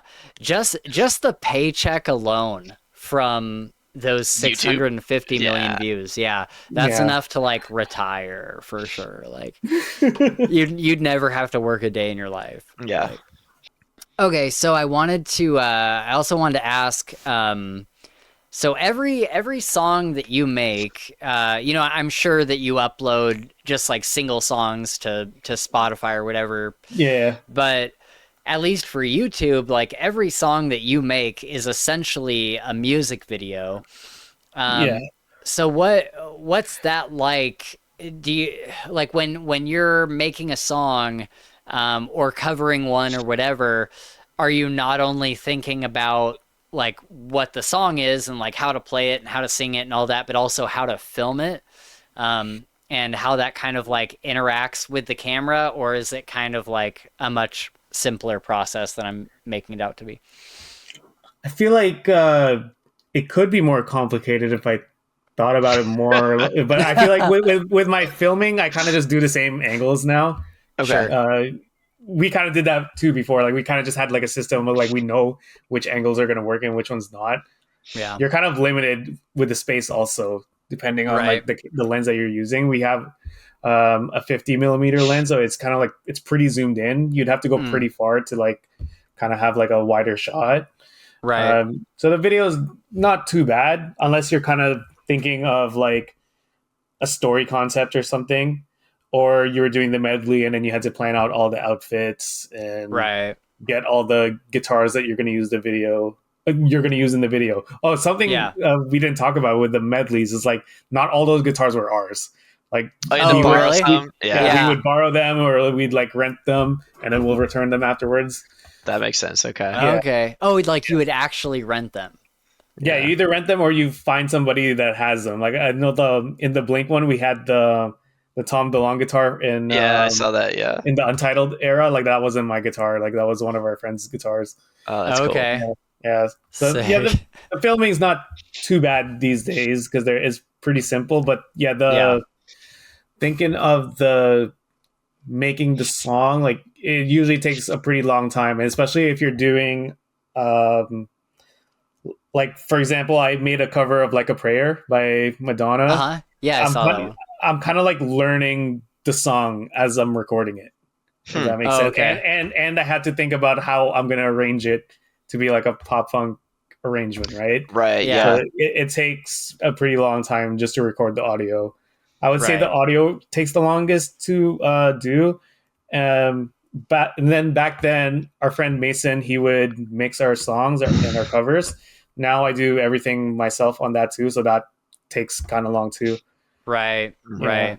And what we're seeing in the music video, like what we're seeing you sing, isn't the final recorded product, right? Like you're recording it all like at your computer into a microphone or something. Yeah. And then the music video is almost like a lip sync type deal. Yeah. Like most of the time I'm singing for real, but then you wouldn't hear that because then you cut out the audio. Okay. Yeah, the audio would go on top of it. Right. Oh man, like we had like this thing with the music videos for the medleys. Like people would be like, "Oh, the guitar's not plugged in." It was so funny. Like, dude, like I'm changing clothes like in the middle of playing this. Yeah, it's just so funny. That's great. It's like, obviously there's like a recorded track. Like, the guitar's not plugged in fake. Yeah, it's okay. Fake. It's like, what? Oh my god. Do we want to talk about it's totally up to you if you want to talk about it or not, but like kind of like the breakup of the band and kind of everybody going, because you're doing it all on your own now, right? Yeah, we can talk about it. Yeah. Like, what was that like? Was it just like one person here and one person there, or was it kind of like everybody just kind of ready to move on to different things, or? Yeah, it was kind of like one at a time. My band members started leaving. The first one was Steven. I mean, like, I don't want to say anything bad about my band members. Like, we're all all on good terms. Yeah. It was just kind of like that time, like 2017 to 2019. It was a pretty stressful time, especially. Well, I don't want to speak on their behalf, but like for me, I was pretty stressed because we were doing the YouTube thing, and then we were also doing the live thing, which I feel like not a lot of YouTube bands do. Like they're mostly either doing just YouTube or they're only doing just shows. But we were doing that, and we're also working, so it's pretty stressful. That's stressful, yeah. It's a lot. Yeah. And then I feel like at some point, like I kind of started like losing my passion for things. It just wasn't as fun anymore. Especially like I was telling you guys earlier, like when I choose my covers now, I just kind of choose like what I want to play, but back then we kind of like thought about the numbers more, and then we would kind of like stress ourselves out based on like how videos were doing. But if you look at it from a perspective of somebody from like me in 2015 with 0 subscribers, looking at like 2018 John that's getting 50,000 views on something, like you think like I'd be happy, right? But like for us, we'll be like, oh, we just did this like Sum 41 medley. why does it only have 50,000 views, but our Green Day medley has 500,000 views? So like, right. I don't know, like just like in that moment, you're kind of weird about it. When I look back at it now, like I'm more appreciative of it. But yeah, like we would kind of just like get into disagreements and fights about things, especially when it came to like I'd say like about playing more live shows or like touring. I was more on the side of a lot of our fans are on the internet, so we should probably be doing more YouTube videos instead of focusing on doing like live shows. Right. But yeah, like we just didn't like completely see like eye to eye on stuff like that. Yeah. But I didn't even think about that. That's got to be a hard. That's got to be hard to figure out how to split your time between doing like real life stuff, and because you only have so much time, right? Like everybody's working a 9-to-5 job. It's like, do we record a YouTube video this week or do we do a live show? Create a set list for a live show. Yeah, I didn't even think about that. And like being in a band in general is just hard. Like sure, with 4 people, or like the more people you get, it's like another person is like another relationship, right? Yeah, so you all have to be like on the same page all the time. And I feel like the more people are in the band, the more compromises you have to make depending on you know, like what everyone's interests are and everything like that. So yeah, it just gets kind of hard over time. So then Steven was the first one to leave. Oh, and by the way, I also want to say, because like some people like will comment on like YouTube that I like kicked people out or anything. I never kicked any of them out. They left. Setting the record straight here. They left on their own. So he was the first one to leave. That was in like January 2020, and then you know COVID hit in 2020 in March. So then we kind of switched into doing like those videos where we film separately and all that. Right, yeah. Like you were all recording, but like at different places, and you'd put the video together. Yeah. And then over that time, like I kind of just like, even though we weren't playing live shows, I didn't find myself like missing the live shows that much. Like I really wanted to be more like a YouTube band or like a content creator type band. Right. And then I guess, well, I don't know about Chris. Maybe he just wanted to leave like after Steven left, like he would just eventually leave too. But I think in general, like Steven and Spaz both want to play like more shows, like in like like a real band instead of like a content creator. So then eventually they all left. But like we're all on good terms. Like I said before, like I see them in shows sometimes. We did a couple videos. This was when it was just me and Spaz. We did like a couple videos with Steven as well. So yeah, that's just kind of how it goes, I guess. Yeah. Okay. Well, yeah, it sounds like you guys are all, you know, like you said, on good terms, and it's cool that you go to their shows and stuff, and that you all still support each other and everything. And you know, you fared better than Mark and Tom, and yeah, for sure.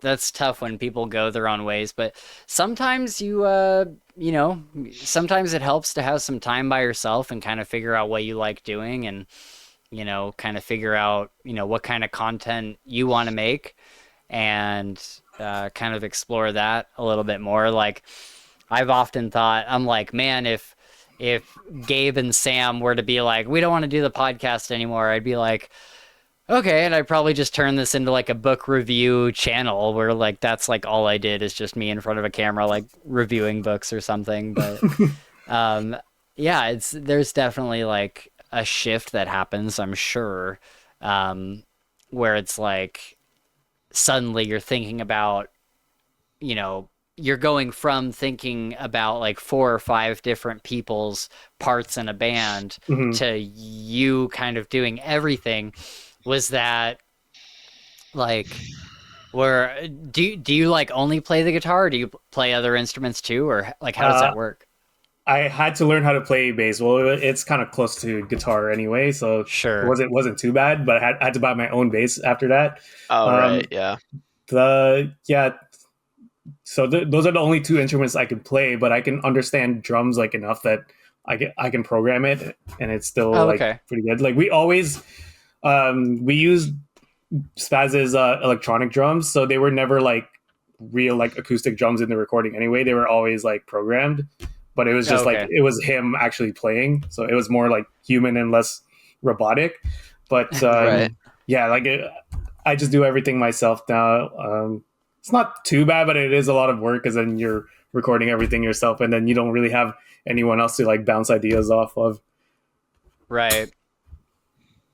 Yeah, it's got to be tough. Have you thought about like putting a call out for like new band members and stuff? Like, have you thought about like looking for new members, or are you just kind of like I like just doing the solo thing for now? Or Yeah, I think I just like doing the solo thing for now, but I'm always open to like if any of my band members like wanted to do like collab on like a video or something, and Oh, yeah. I'd always be Be down fun. to do that. But yeah, just like in circumstances with my life, like I feel like it's been like a lot easier to balance things with me just being the only person, because then right, before like you have to coordinate with like a lot of other people too, and then Yeah. right. sometimes you're like waiting for them to finish their part, or they're waiting for you to finish this. So it's just easier this way. I can just do it on my own time. Yeah, Yeah. that's cool. That's cool.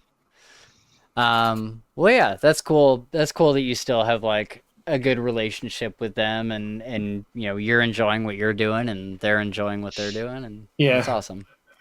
Outside of outside of like music and stuff, like what other like do you have any other like hobbies that you get really into, or like we were kind of talking about like video games earlier and stuff. Do you get into like many video games or anything else outside of like YouTube and music and that kind of stuff? Yeah. Like a lot of video games, basketball, wrestling. Wrestling's a big Whoa, one. wrestling. Oh, Yeah. interesting. I Yeah. wouldn't Wait, have Yeah. expected that. Yeah. I've been a big wrestling fan like my whole life. So like that's a big thing for me. Oh, Like wow. I That's don't cool. wrestle. Like I just watch. I was about to Yeah, ask that. I was like, yeah, wait, no, no. do you actually wrestle? Okay, okay. No, no.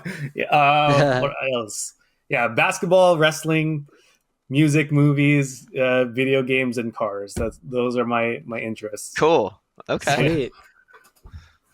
that's awesome. Yeah. Very So cool. what Yeah. video games have you guys been playing again? Like you said, Oblivion.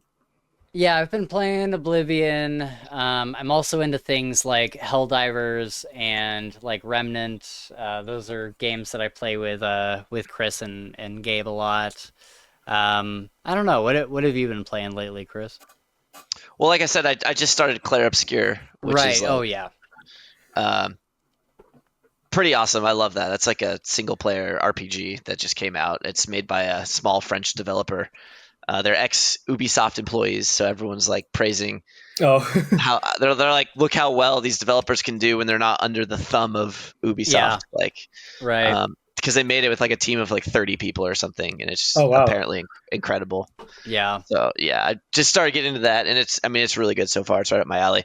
It's also, I don't have like a ton of time for video games these days, I feel like, so it's like digestible. Like it's not a game that Right. requires hundreds of hours. I Yeah, don't think. yeah. So I feel Whereas, like like, I don't really get into like RPGs that much because then it takes a long time yeah, to do your stuff. yeah. Yeah. Do you Well, guys yeah. play like horror games? Like I play a lot of horror games too. Yes. Oh, really? I like Yeah. the Resident Evil games. Like the Resident Yeah. Evil remakes that have been coming out are Yeah. sick. Like, Oh, Yeah, my that's friend cool. and I, we have like a small Twitch channel like that no one watches. Pretty much just us Oh, and like really? our one friend that's watching our streams. It's maybe like a couple random people sometimes, but we mostly play like scary games on there. We were playing sick. Silent Hill 2 recently. oh yeah, that just Okay. came out. Yeah, Yeah, Sick. or like the remake, right, or something. Or yeah, Yeah. the remake. yeah. Yeah, Yeah. never played the original, so we knew nothing about it. But yeah, it's pretty one of the scarier games that we've played. Oh boy. That's awesome. Have you played Alan Wake? Alan Wake 2? No, but Resident Evil, like pretty much every Resident Evil, like all the numbered ones we've played. Yeah. Yeah. I'm in the process of like playing the not numbered ones. So I Yeah. just finished Biohazard or whatever. Yeah. Yeah. Biohazard. I think is like the Japanese name for Resident Oh. Evil. Actually, I think. Oh. Oh, Yeah. weird. Okay. That's But cool. but there's like I finished Resident Evil 0 recently, and then there's like those other like spin-off ones that I have to do. But is Alan Wake on PlayStation? Or is it only on PC? I think so. Or was it Xbox? I play everything on PC. Yeah, I recently started playing like more PC games too. Yeah, let's see. Yeah, it's on PS5. Yeah. Okay. Cool. Yeah, you should check it out, especially Alan Wake 2 very much has a you'd probably want to watch a recap for Alan Wake 1. But it's like Alan Wake 1 is like pretty old. But Alan Wake 2, like the developers basically like directly said we took a lot of inspiration from the more recent like Silent Hill games or Resident Evil games, I mean. Oh, okay. You guys ever play like those games where you have to like make decisions like Until Dawn? Yes. Yeah, yes, I love Until Dawn. Yes. Those are fun. I wish Gabe was here. We've played every game by that studio. Every time a new one comes out, we like sit down and play through it, both like passing the controller and like making decisions and stuff. Like we love those games. Those are fun, yeah. Yeah. I saw you guys were playing Split Fiction. Everyone killed. Yeah, get everyone killed. Yep. Yeah, we were playing Split Fiction last night. Was that good? Yeah, it's super good. It's man, I was a little jealous when I saw it. I was like, oh fuck, because I loved the It Takes Two. Yeah, but you could download the. Yeah, it's super cool. It's like co-op, and like each player like getting through the story depends on like working together. Like you go up this ladder while I go up this thing, and like you hold down that lever while I go across, and then I go over to this thing and I hold that for you, and kind of like all of these little like puzzle solving things, almost like Portal 2 in a way. But yeah, you could totally download the Friends Pass, because I have the main game, so you could just download the Friends Pass and play. Oh yeah, that's awesome that they did that too for Split Fiction. Okay. Yeah. But yeah, should we wrap up with a couple? We have a spin the wheel topic, and then we have Reddit / like r/ am I overreacting, and we can determine if this person is overreacting or not.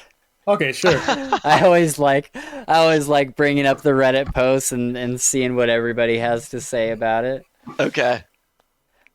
All right. First, we'll do the picker wheel. Do you read much, John? Do you read any like fantasy books or anything like that? I do not read. I watch movie versions of books. Okay. I'm sure some of these will still apply to you, I'm sure. Okay. Let's see here.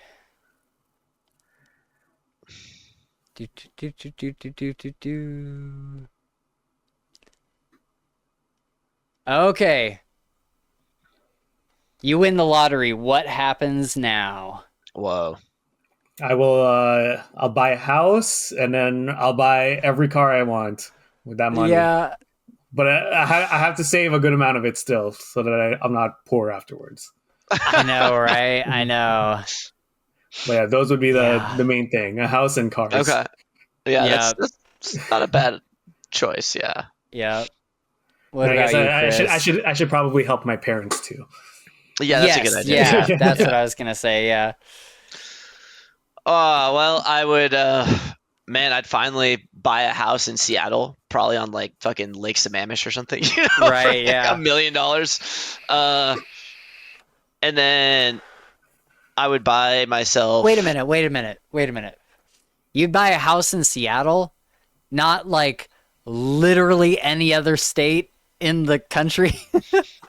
I mean, I like it here. Okay. All right. You know, I mean, depending on which lottery I won, I could probably buy a second house. You know, so yeah. If I won the lottery, I sure as shit would not be living in Seattle. Well, fair. Okay, maybe I think it's too small. Well, I would want to have a base here because know, everyone is here. Yeah. Yeah, that's fair. Yeah. Okay, All right, go on. where would you buy a house? No, I want to hear where you buy a house. Florida, either Florida or Texas. Ew. Ew. I know I'm just people kidding. people don't like Florida, but I'm like, you guys are missing out. You guys are I missing mean, out. they have the What if beach there's a and the sun. hurricane? Yeah. Then my house that I buy with the fucking lottery will be up on 30 feet of concrete and the hurricane can't get to it. I That's will true. outlive any natural disaster. Yeah. All right. Um okay, so yeah, what else for you, Chris? A house and what? Oh, I was just thinking. I would probably fund like a sick vacation for like all of my Yes. friends, and Yeah. we would like That's a good idea. we would go out somewhere awesome, like maybe somewhere in the South Pacific, like Yeah. Tahiti or Bali or something, and just ball out and have an amazing time. Right. All paid for by me. Yeah. You know, Right. Yeah. Yeah. like Oh, business that'd be class, sick. business Yeah. class flights, like just Yeah. fucking awesome house on the water. So Oh, damn. Yeah. That's a good point. That makes me think like maybe I just move out of the country. Like maybe I just You could do throw that. money at Where are like you gonna wherever go? I need to throw money to like move out of the country and go somewhere else. I mean, if you won the lottery, you could go live like an emperor in Thailand or something. You know what I mean? Yeah, exactly. For sure. Yeah. Yeah, I'd move to yeah, you could go to Thailand, you could go to I don't know, I've always wanted to live in like, as crazy as it sounds, I've always wanted to live in like Australia, or like Australia's sick. New Zealand or something like Oh, that. okay. That would be cool. Yeah. Yeah. Yeah, beautiful countries. Yeah, or maybe I just move up to Canada and hang out with John all day and just like bug him, just stop by his house every day. Hey man, you want to hang out today? Did you make that cover? Yeah. Yeah. The houses here are Did you- expensive, though. Canada's pricey too. Yeah. Yeah, Yeah. yeah, for sure, for sure. Yeah, I'd get, I'd get the nice truck that I want or whatever, and I'd probably have enough money to like outfit a company, because the hard part about like starting a company is all of the upfront costs, right? So I'd have like those upfront expenses to start either like a construction company or whatever kind of company I want to make. Yeah, that's a good idea, actually. Maybe I could like quit my job if There I you win the go. lottery, Yeah. and then Right. put all my faith in like my YouTube channel or There you my go. Twitch gaming channel with my one friend that watches it, and maybe Yeah. it'll blow up. I've often thought about, I'm like, man, if I just had unlimited time and I Yeah. was able to like treat YouTube like a 9 to 5 job, I bet I could do some really cool shit. Yeah. Yeah, Totally. it's always about the Like- time. Yeah, man. All right, should we spin one more time? Yeah. See what another topic is.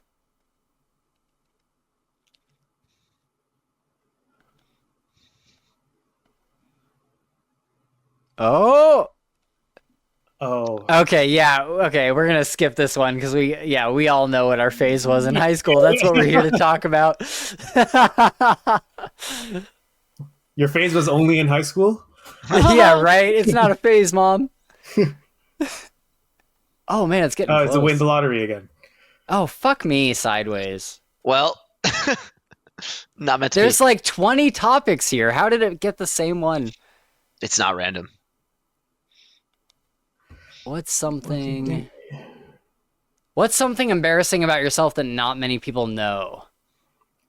Shit, I don't know. I'd have to think. Same. Really? There's nothing embarrassing. You guys don't think about this on a daily basis? Why don't you give us an example? I don't know if I feel embarrassed. That's why. Yeah, that's fair. Yeah, I mean, so it's not like I'm not embarrassed about it because fuck all you guys, but like something that should be embarrassing is I've seen every single episode of The Vampire Diaries, and I fucking love it. That is pretty embarrassing. Yeah. Okay, yeah. Maybe I have something similar. Like I watch like the kind of shows like that too. Like I watch like One Tree Hill, Riverdale. Yeah. Oh like, my god! There we things that, yeah, like go. normally girls watch it, but I like them too. That's One on my Tree. backlog for sure. Yeah. I like the CW shows until they get to season like 4. Once they get to season 4, they start going way off the rails, and Yeah. like even Riverdale was good for the first like couple seasons, my and God. then And it then it was just bullshit. crazy. Yeah. Yeah, that was stupid. But it was fun to Yeah. watch though, even though like because it was so like Yeah, it was out so there. insane. Yeah, Yeah. it was fun to watch the train wreck. That's for sure. That's so funny. What about you, Chris? Do you listen to Ariana Grande in your meantime or something? What? Yeah. I mean, she's cool. She's good. I like Chapel Roan. Oh, It's not really? Yeah. That is embarrassing. Is it? Okay. That's fine. Yeah. Oh. Uh-oh. You find This is, something? this is a real one.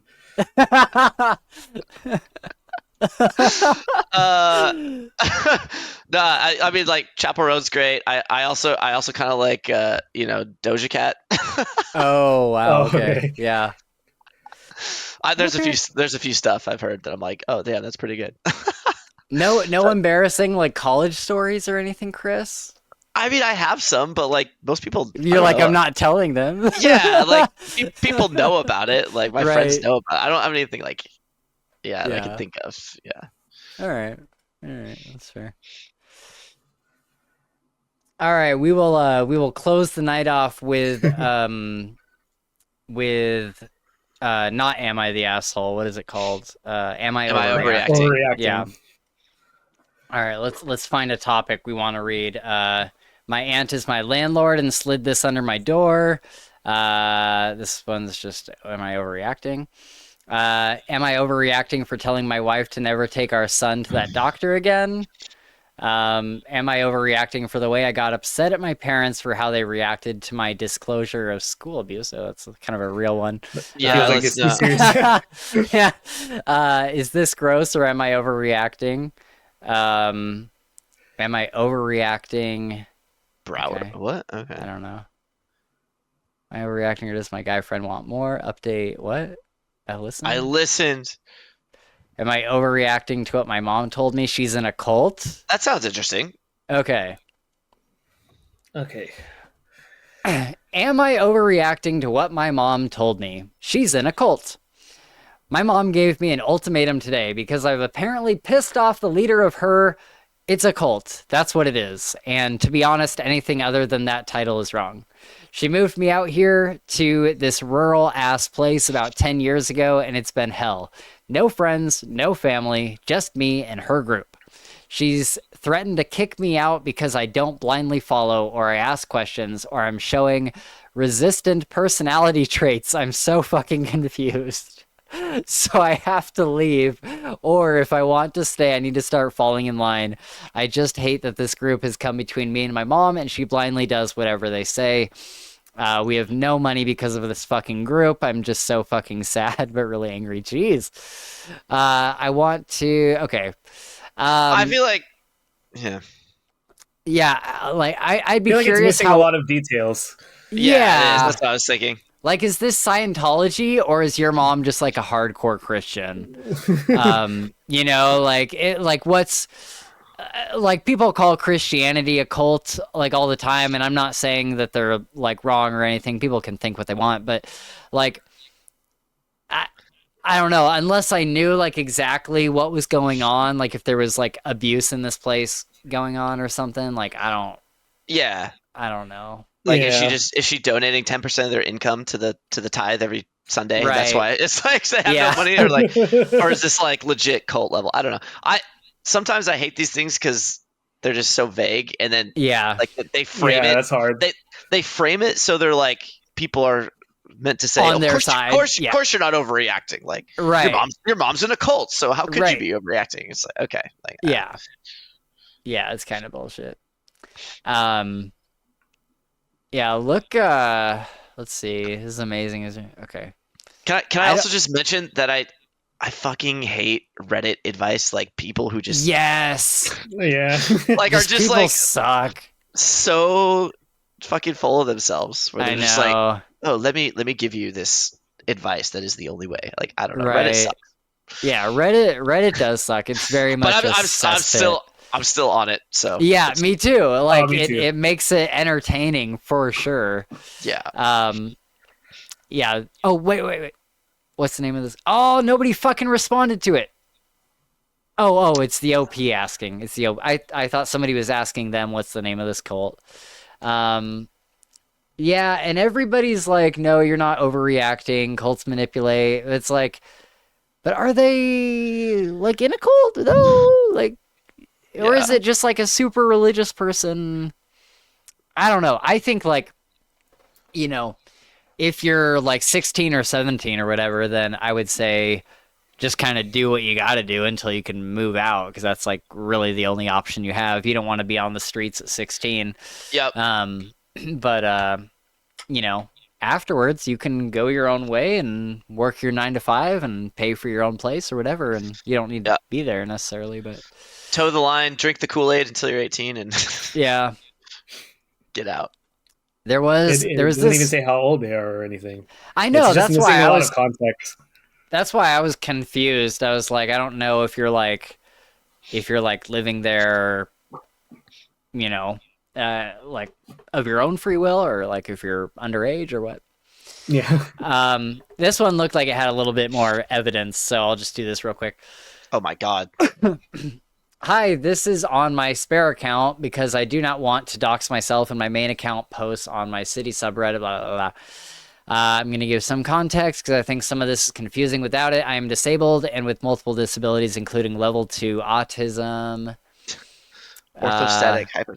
Yeah, I am on SSI, which gives you only so much per month. I don't do things like take out the trash cans at the curb, because when I do physical activity, it does not respond correctly and jumps over. Okay. What? Okay. Yeah, odd. My doctor said this is very unhealthy, so I should. So you can't take the trash cans out though? Yeah, that's bullshit, dude. Yeah. I'm calling BS. This is a like, huge essay. Holy shit. I know. I'm like 10% into this, and I'm like already. And then you still have to read the note too. I know, yeah. Let's just see what the note says. This memo is to inform you that your daily responsibilities are not being completed as appropriate for an independent. This is not how somebody would write this. I was gonna say that looks like it was written by a child. Yeah, but like OP, even OP. You're that your daily responsibilities are not being completed as appropriate for an independent adult. Like that's not how a landlord would talk to you, though. Like, sounds like an email. Yeah. Or something. This is your third strike, and as such, I have no more tolerance for such behavior going forward. Penalties of rent will be. Yeah, I mean, if you're not like, you know, as much as it sucks, like the world has rules. If you're renting somewhere, like if I never took my trash out and I just let it pile up on my doorstep, I would absolutely get a memo from my, or probably a text from my landlord being like, hey, you know, you gotta, take your trash out. Otherwise I'm going to just kick you out and find someone that'll take their trash out. Prepare and eat 3 meals, not microwaved or door dashed, leaving no soiled dishes or trash residue. See, what is this? Like, this isn't real. That's a little bit weird. Yeah. Oh, it's her. Oh, it's their aunt. Yeah, their aunt's basement apartment. Okay. So we agreed to me renting the basement apartment for $450 a month. We have a lease and printed. She knows about my disabilities, but she doesn't really talk about them much. I've told her about orthostatic. Okay. J-Lo, Future May 4th, May 22nd. Why? Edited to add. For everyone who's confused, the first few pages are dated correctly. Pages 6 and 7 are dated 5/22. Probably just a miswriting by the aunt, but I found it amusing that it's dated for the future. Yeah, there's a lot of weird shit about this one. I don't know. It's very, very long. Yeah. Overreacting. Yeah, you are overreacting. Yeah. Where's my overreacting? Get your shit together. I'm just kidding. I don't know this person, but I have a gavel for when we do am I the asshole? You are overreacting. yeah, thank you. Yeah. It's official. Take the trash out.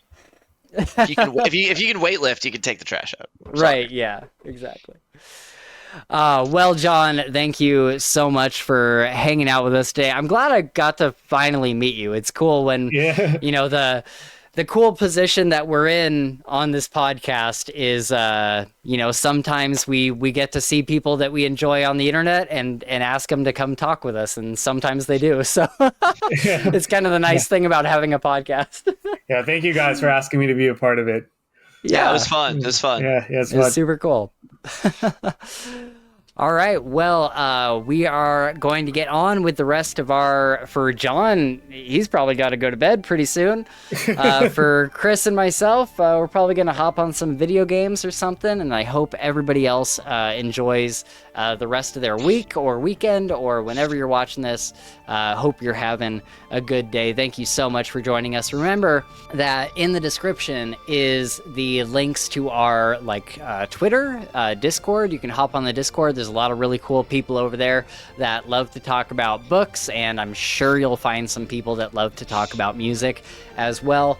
But if you join our Patreon, then you get to watch these episodes live as we record them, and you get to participate in the chat just like Nova was today, hanging out with us and chatting with us. And you support the podcast at the same time. You help us pay for those, you know, Adobe Premiere and even for StreamYard as they're raising their prices and all that.